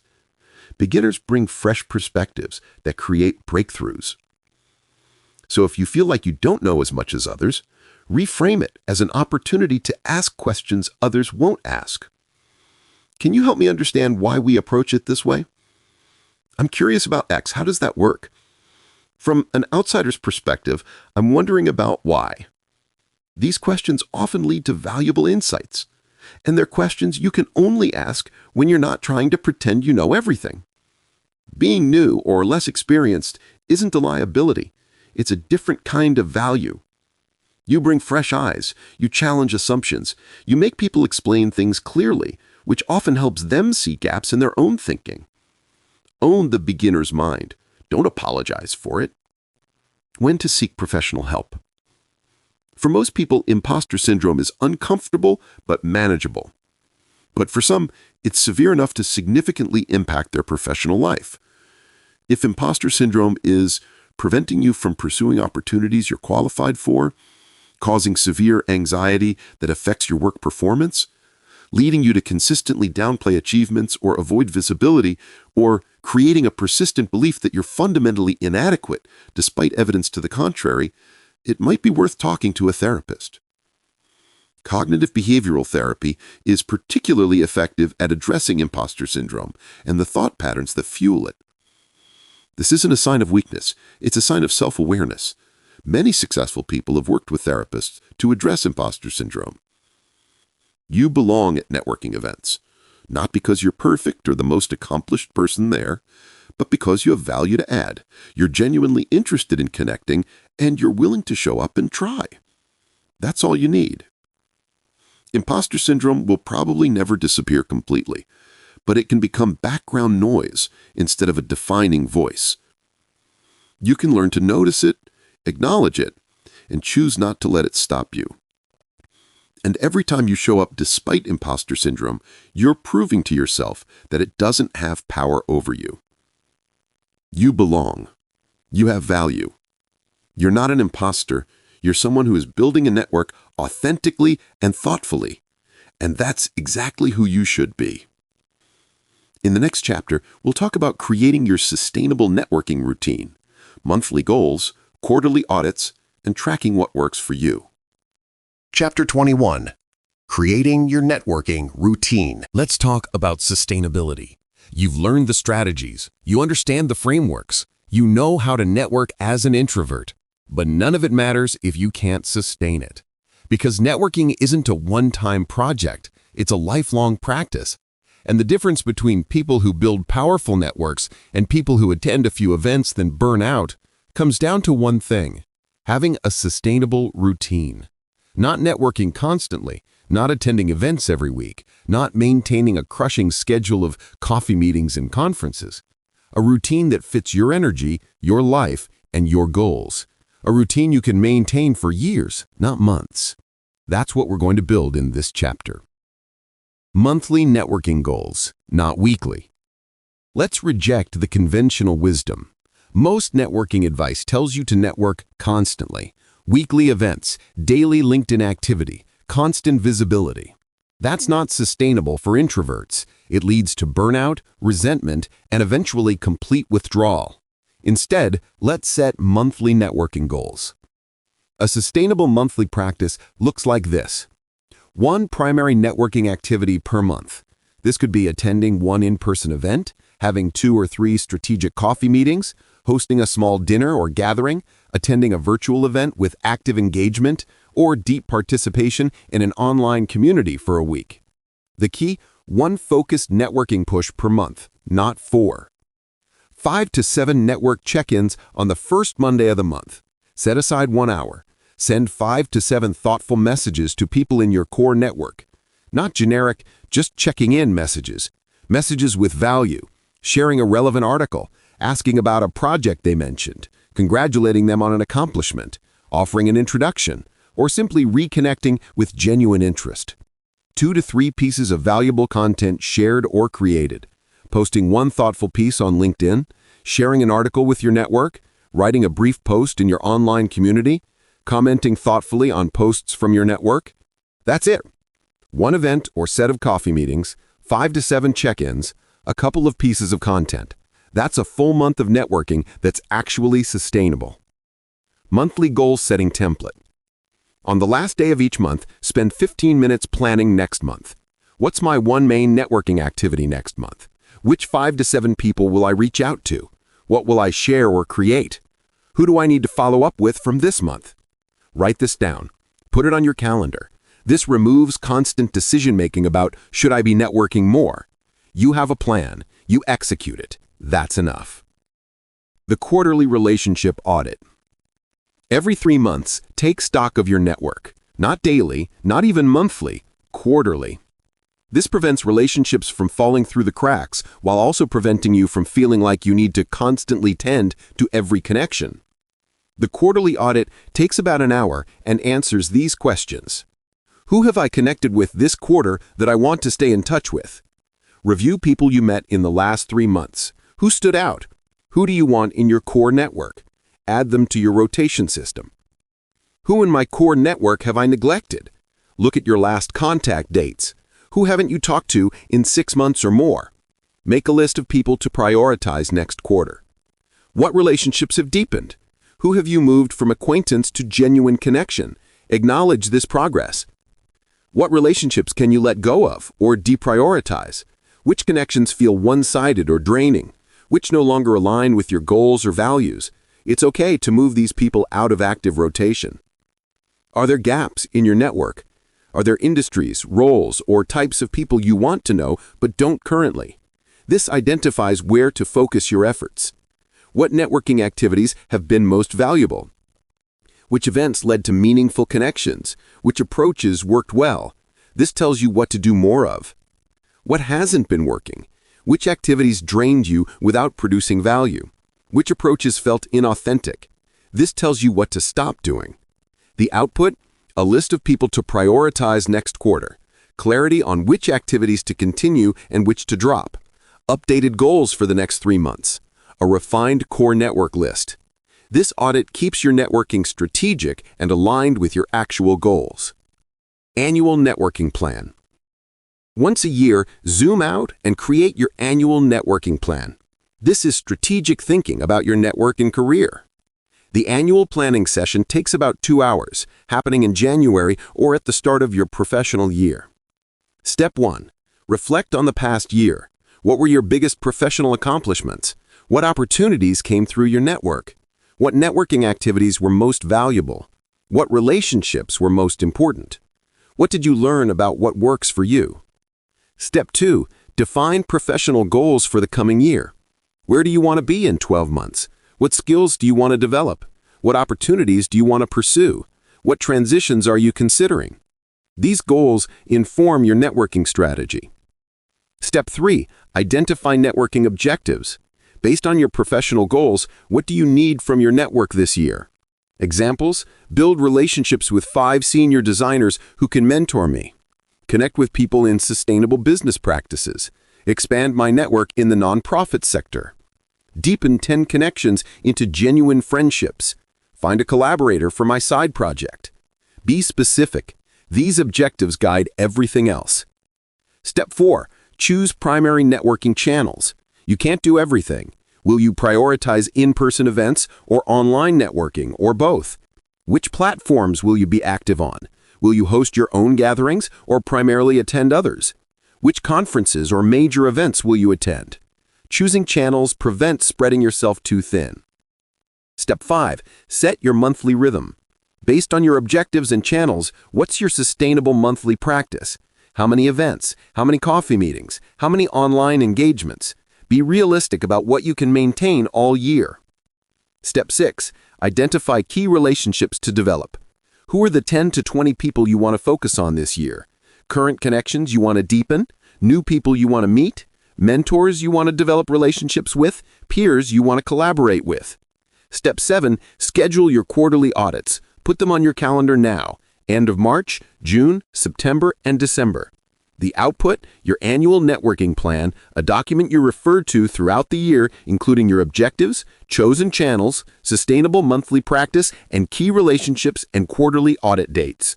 This prevents operating reactively, attending random events, accepting every invitation, wondering if you're doing enough. You have a plan, you follow it, you adjust quarterly based on what's working. Tracking what works for you. Here's something critical. What works for someone else might not work for you, and what works for you might not work for someone else. You need to track your own data and learn from your own experience. Create a simple networking tracker. After each networking activity, record date and event or activity, energy level going in, 1 to 10, energy level coming out, 1 to 10, quality of connections, 1 to 10, follow-up success, did people respond? Opportunities or value created. Would you do this again? What worked well? What you'd change next time? Over time, patterns emerge. I do better at smaller events under 30 people. I get more value from online communities than in-person mixers. I'm most effective when I arrive early. I need at least 3 days between networking activities to recover. These insights are gold. They tell you what to do more of and what to stop doing.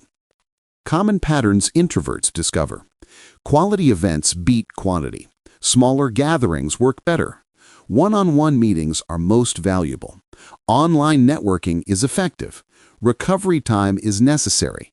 Preparation significantly improves outcomes. Certain times of day work better. Specific formats suit you better.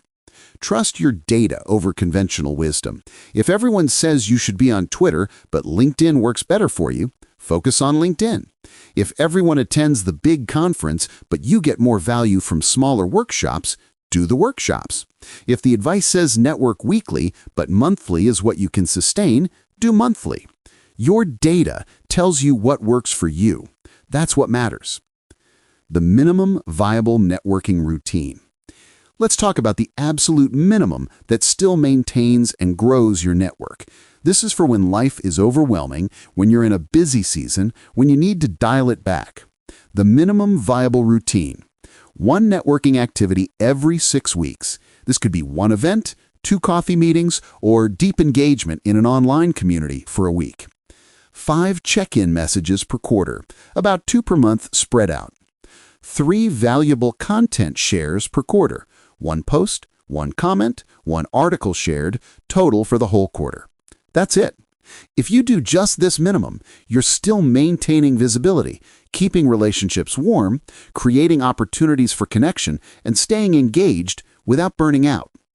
Some years, the minimum is all you can do, and that's okay. The minimum keeps your network alive until you have capacity for more. Your personalized networking routine. Here's your template. For monthly, 1 primary networking activity, 5 to 7 network check-ins, first Monday, 1 hour, 2 to 3 pieces of valuable content, follow up with anyone you knew you met. Quarterly, relationship audit, 1 hour, review what's working, adjust goals for next quarter, update core network list. Annually, annual networking plan, 2 hours, set objectives, choose channels, identify key relationships, schedule quarterly audits. Ongoing, track your activities and what works. Adjust as your career and life evolve. Honor the minimum during overwhelming seasons. This isn't someone else's routine, it's yours, designed for your energy, your goals, your life. Adjusting over time. Your networking routine shouldn't be static. As your career evolves, your life changes, and your goals shift, your networking should adapt. Signs your routine needs adjustment. You're consistently dreading networking activities. You're not following up after events. You're not seeing any opportunities or value. You're constantly comparing yourself to others and feeling inadequate. You've achieved a goal and need new objectives. How to adjust. During quarterly audits, ask, is this routine still working for me? If not, change one variable at a time. Try a different type of event. Adjust frequency. Shift focus. Try a different channel. Change recovery practices. Give each adjustment at least 3 months before deciding if it's working. Your routine should serve your current reality, not some ideal standard. The goal isn't to network as much as possible. The goal is to network as sustainably as possible. Because sustainable networking compounds over years into a powerful professional network. Unsustainable networking burns you out in months and leaves you with nothing. You now have a system, a monthly rhythm, a quarterly check-in, an annual plan, a tracking method. You're not winging it. You're not hoping you're doing enough. You're not comparing yourself to people with different energy and goals. You have your own sustainable practice, and that's how you build a network that lasts a lifetime. In the next chapter, we'll talk about measuring success differently, by depth instead of breadth, by impact instead of volume, by what actually matters for your career. Chapter 22.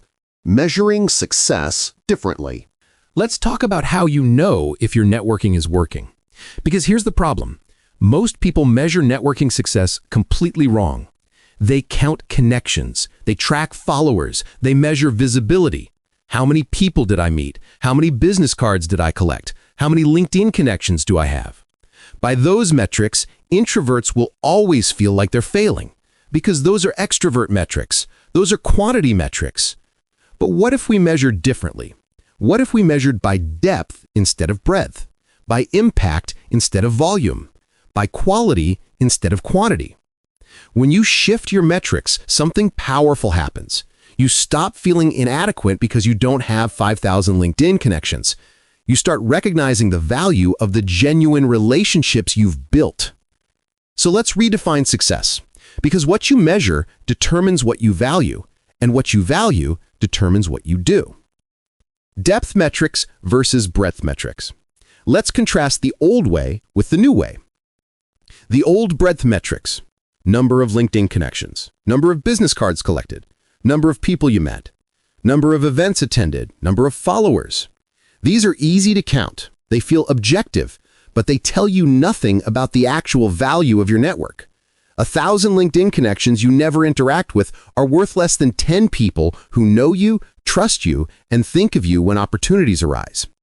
The new depth metrics: number of people you can call when you need advice or help, number of people who would refer opportunities to you, number of genuine conversations you had this quarter, number of relationships that deepened from surface level to meaningful, number of times you were able to help someone in your network, number of opportunities that came through relationships rather than applications. These are harder to count. They're more subjective, but they actually matter. The comparison: breadth metric: I have 800 LinkedIn connections. Depth metric: I have 15 people I could reach out to this week for advice, and they'd respond within 24 hours. Breadth metric: I attended 4 networking events this month. Depth metric: I had 3 conversations that led to follow-up coffee meetings where we explored genuine collaboration. Breadth is about accumulation. Depth is about cultivation. Breadth is about how many seeds you scattered. Depth is about how many actually took root and grew. For introverts, depth metrics are where you excel. You might not meet as many people, but the people you connect with actually remember you, trust you, and value the relationship. That's real networking success. Quality indicators of strong relationships. How do you know if a professional relationship is genuinely strong? Here are the indicators. They respond quickly to your messages. When you reach out, they reply within a day or two. You're a priority, not an afterthought. They think of you unprompted. They send you articles, opportunities, or introductions without you asking. I saw this and thought of you. When people think of you unprompted, that's a strong relationship. They ask about things you told them. They remember what you're working on and follow up. How did that project turn out? This shows they were listening and care about your success. They're willing to make introductions. They connect you with people in their network, putting their reputation on the line by vouching for you. That's trust. They seek your input. They ask for your perspective on challenges they're facing. You're not just a contact, you're a resource and sounding board. The relationship feels reciprocal. Sometimes you help them, sometimes they help you. Sometimes you reach out, sometimes they do. It's balanced. And you can be honest with each other. You can share challenges, not just wins. You can admit when you don't know something. There's psychological safety. Here's a simple test. Close your eyes and think of someone in your professional network. If you called them right now with a genuine problem or question, would they take your call and genuinely want to help? If yes, that's a strong relationship. Now count how many people fit that description. That number, not your LinkedIn connection count, that's your real network size. And if that number is 10 or 20 or even just 5, you have a powerful network. Career outcomes from authentic networking. Let's talk about what networking success actually produces. The goal isn't to have a big network. The goal is to have a network that opens doors, creates opportunities, and supports your career. Opportunities come to you. You're not constantly applying to jobs or pitching cold. People reach out. I know someone who's hiring. I immediately thought of you. This is the holy grail, when opportunities find you instead of you chasing them. You get better information. You hear about trends and opportunities before they're public. Someone tips you off. I heard that company is about to launch a new initiative. Might be worth reaching out. Information advantage comes from relationships, not industry news. You make better decisions. When facing a career choice, you have trusted people to ask. People who actually know you, understand your goals, and want to see you succeed. Their advice is contextualized and valuable. You collaborate on meaningful projects. You find partners and collaborators through your network, not through job boards or cold outreach, but through relationships with existing trust and alignment. You have a safety net. If you lose your job, you have people who will help. If you're struggling, you have people to ask. Your network is insurance against career uncertainty. You accelerate your learning. You have access to people ahead of you in areas you're trying to grow. You compress years of learning into conversations. And you feel less alone. Work can be isolating. Your network provides community, shared experience, and mutual support. These outcomes don't show up in a spreadsheet. You can't count them like LinkedIn connections, but they're what actually matter. And here's the beautiful part. You don't need hundreds of connections to get these outcomes. You need the right relationships, deep relationships, trust-based relationships. 20 strong relationships will give you all of these outcomes. 2,000 weak connections will give you none of them. The compound effect. Networking isn't a sprint. It's not even a marathon. It's a lifelong practice. And the results compound. Month 1. You attend one event. You have 3 good conversations. You follow up thoughtfully. You now have 3 promising connections. Month 3. You check in with those 3 people. You add 2 more quality connections. You're now nurturing 5 relationships. Month 6. One of those original 3 refers you to someone else. You've deepened connection with 2 through coffee meetings. You now have 6 solid relationships. Year 2. Those relationships have each introduced you to 1 or 2 others. You've been selective. You now have 20 meaningful relationships. Year 3. Some have deepened into genuine friendships. Several have led to collaboration. 1 led to a job offer. 2 have become regular mentors. You're not attending events every week. You're simply maintaining consistent, thoughtful engagement with a growing core network. The compound effect. Each relationship makes the next one easier. People introduce you to others. Your reputation grows through word of mouth. You have more value to offer as your network expands.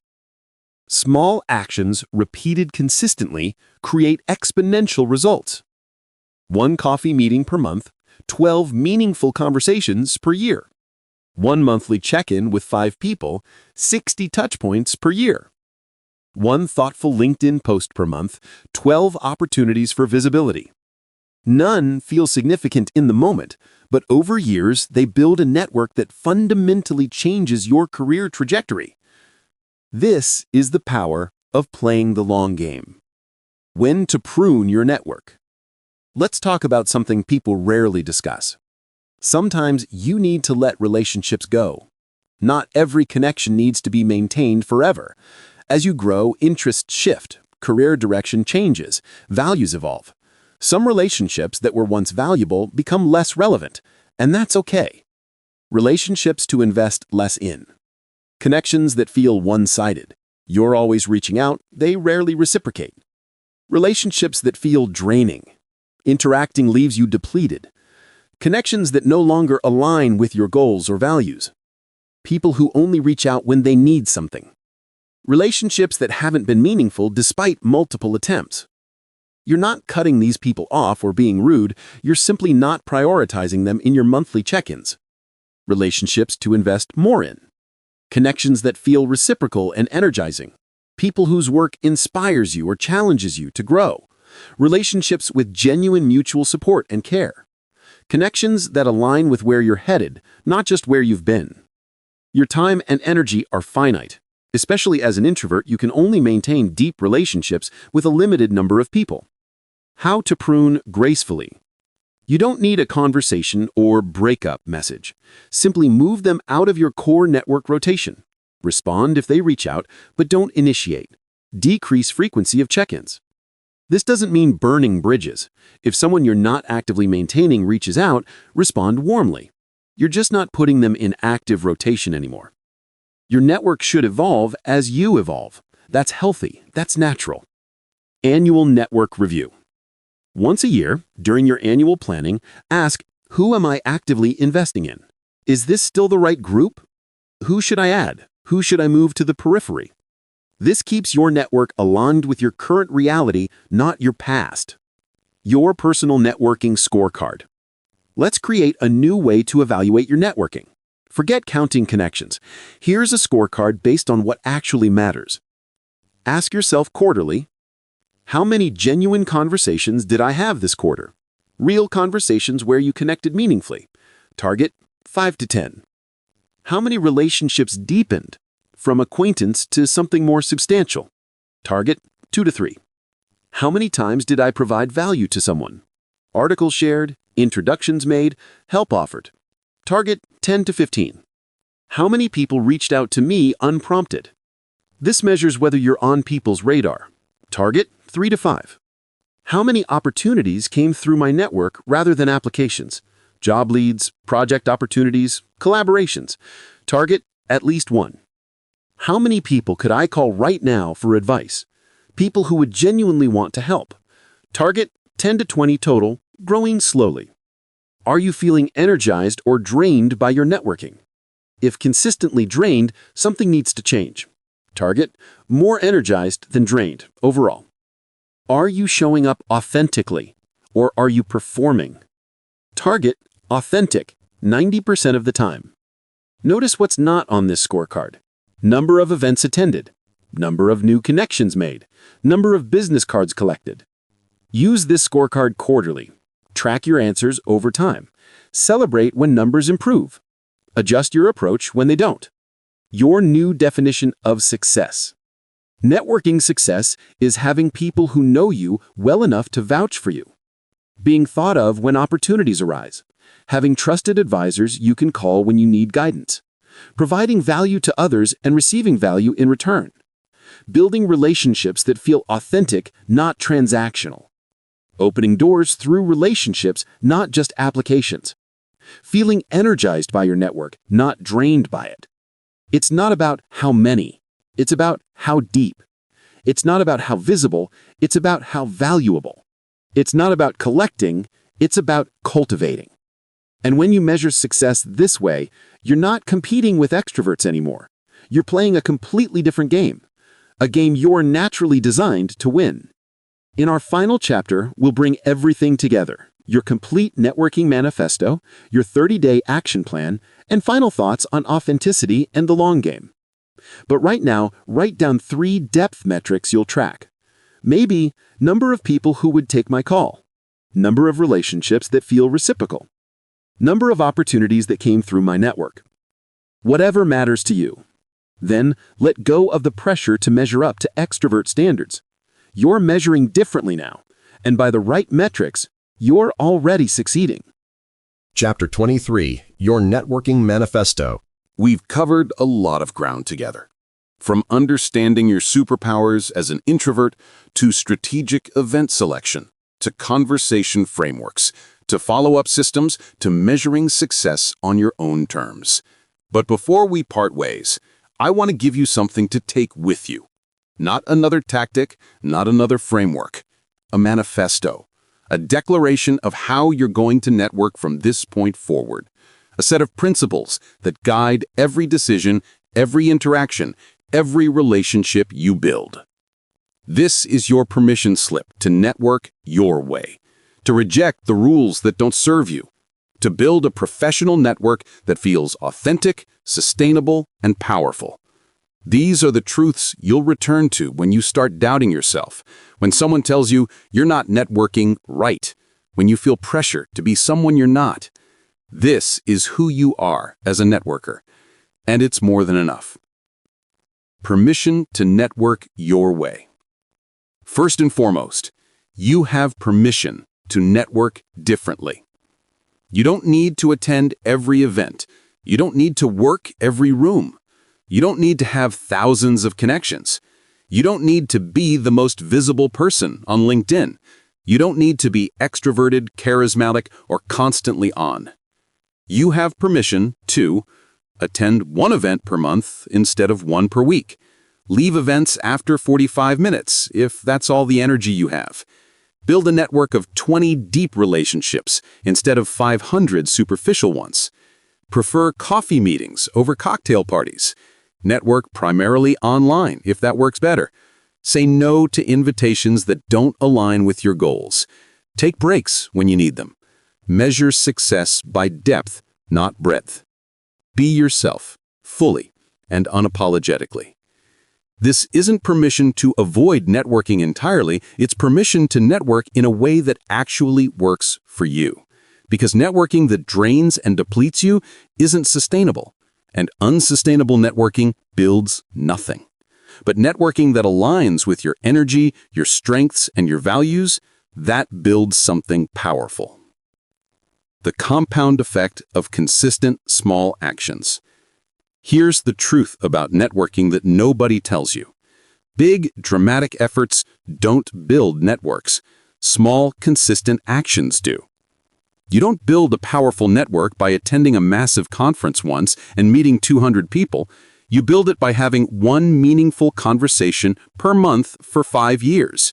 You don't build it by posting on LinkedIn every day for 3 months, then burning out. You build it by posting one thoughtful piece per month consistently over years. You don't build it by collecting hundreds of business cards. You follow up thoughtfully with a handful of people and stay in touch over time. The math of small actions is 1 coffee meeting per month equals 12 meaningful conversations per year equals 120 over a decade.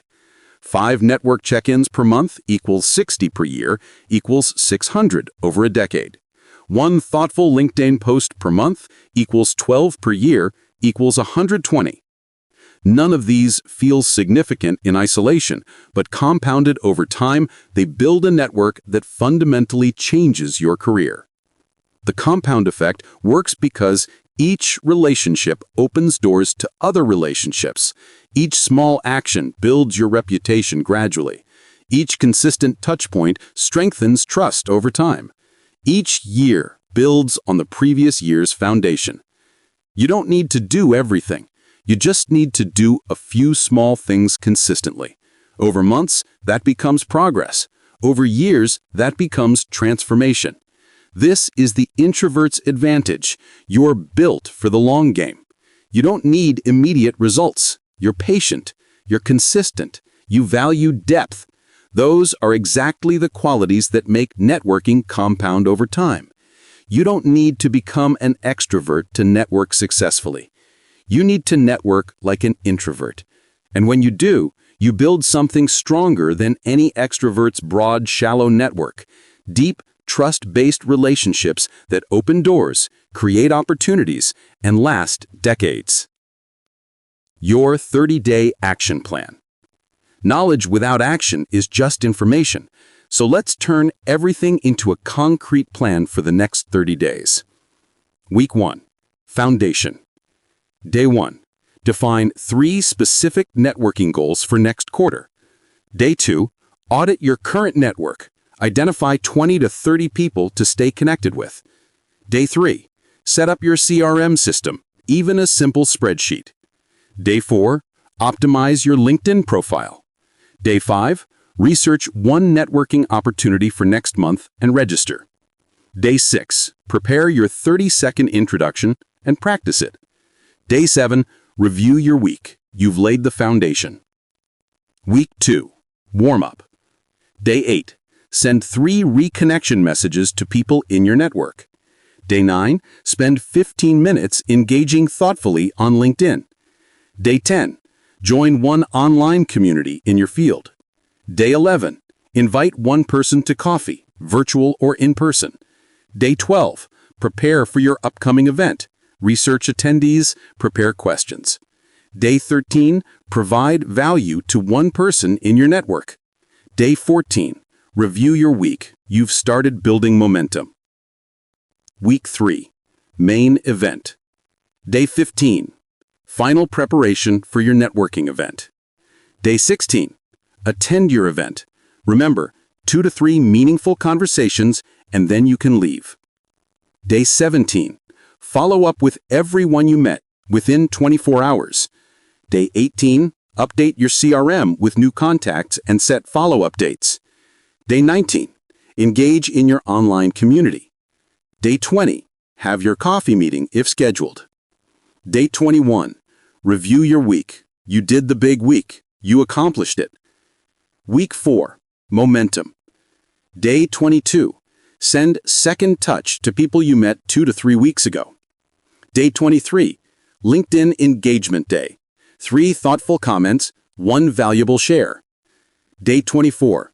Provide value to someone in your network again. Day 25.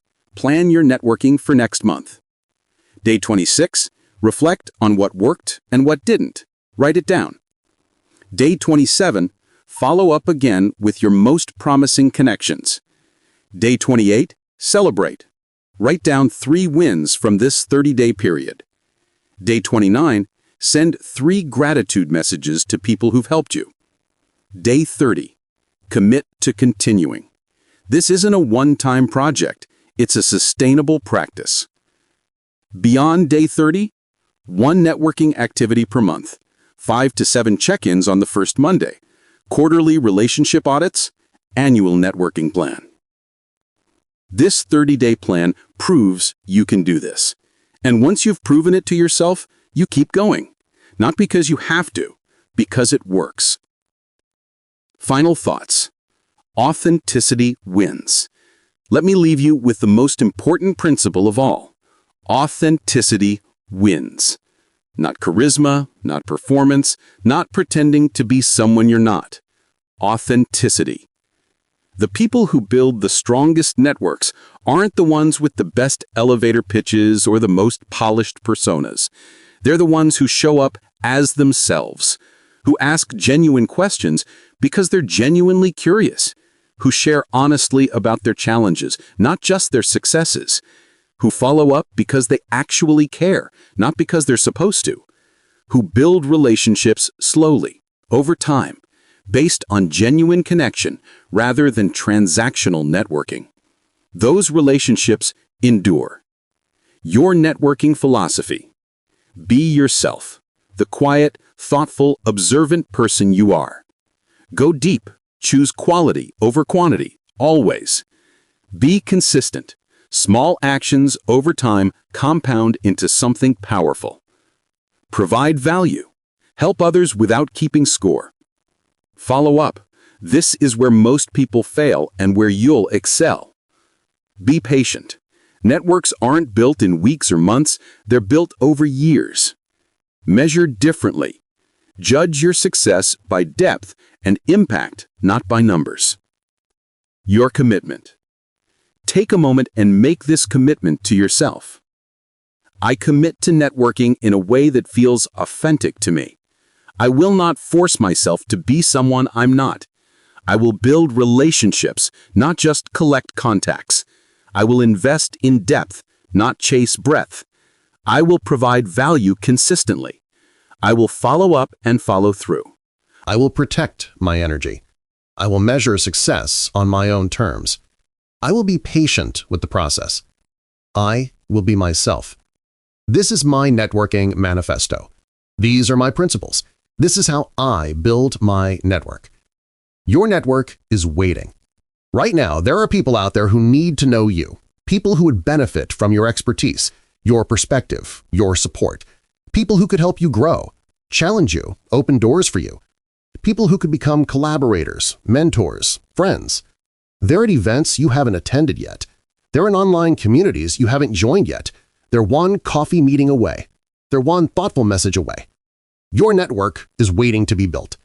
Not by becoming someone you're not by forcing yourself into uncomfortable situations, but by showing up as yourself, by being authentic, thoughtful, and consistent, by building relationships the way introverts build relationships, slowly, deeply, meaningfully.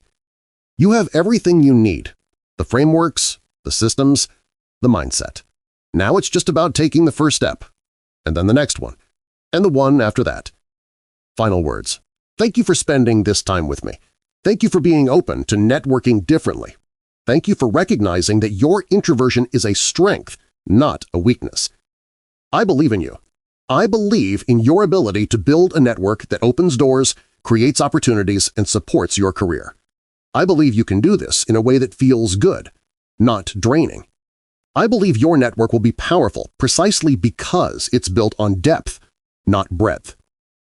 You are an introvert, and that means you're designed for exactly this kind of networking. Deep connections, thoughtful communication, sustained relationships. This is your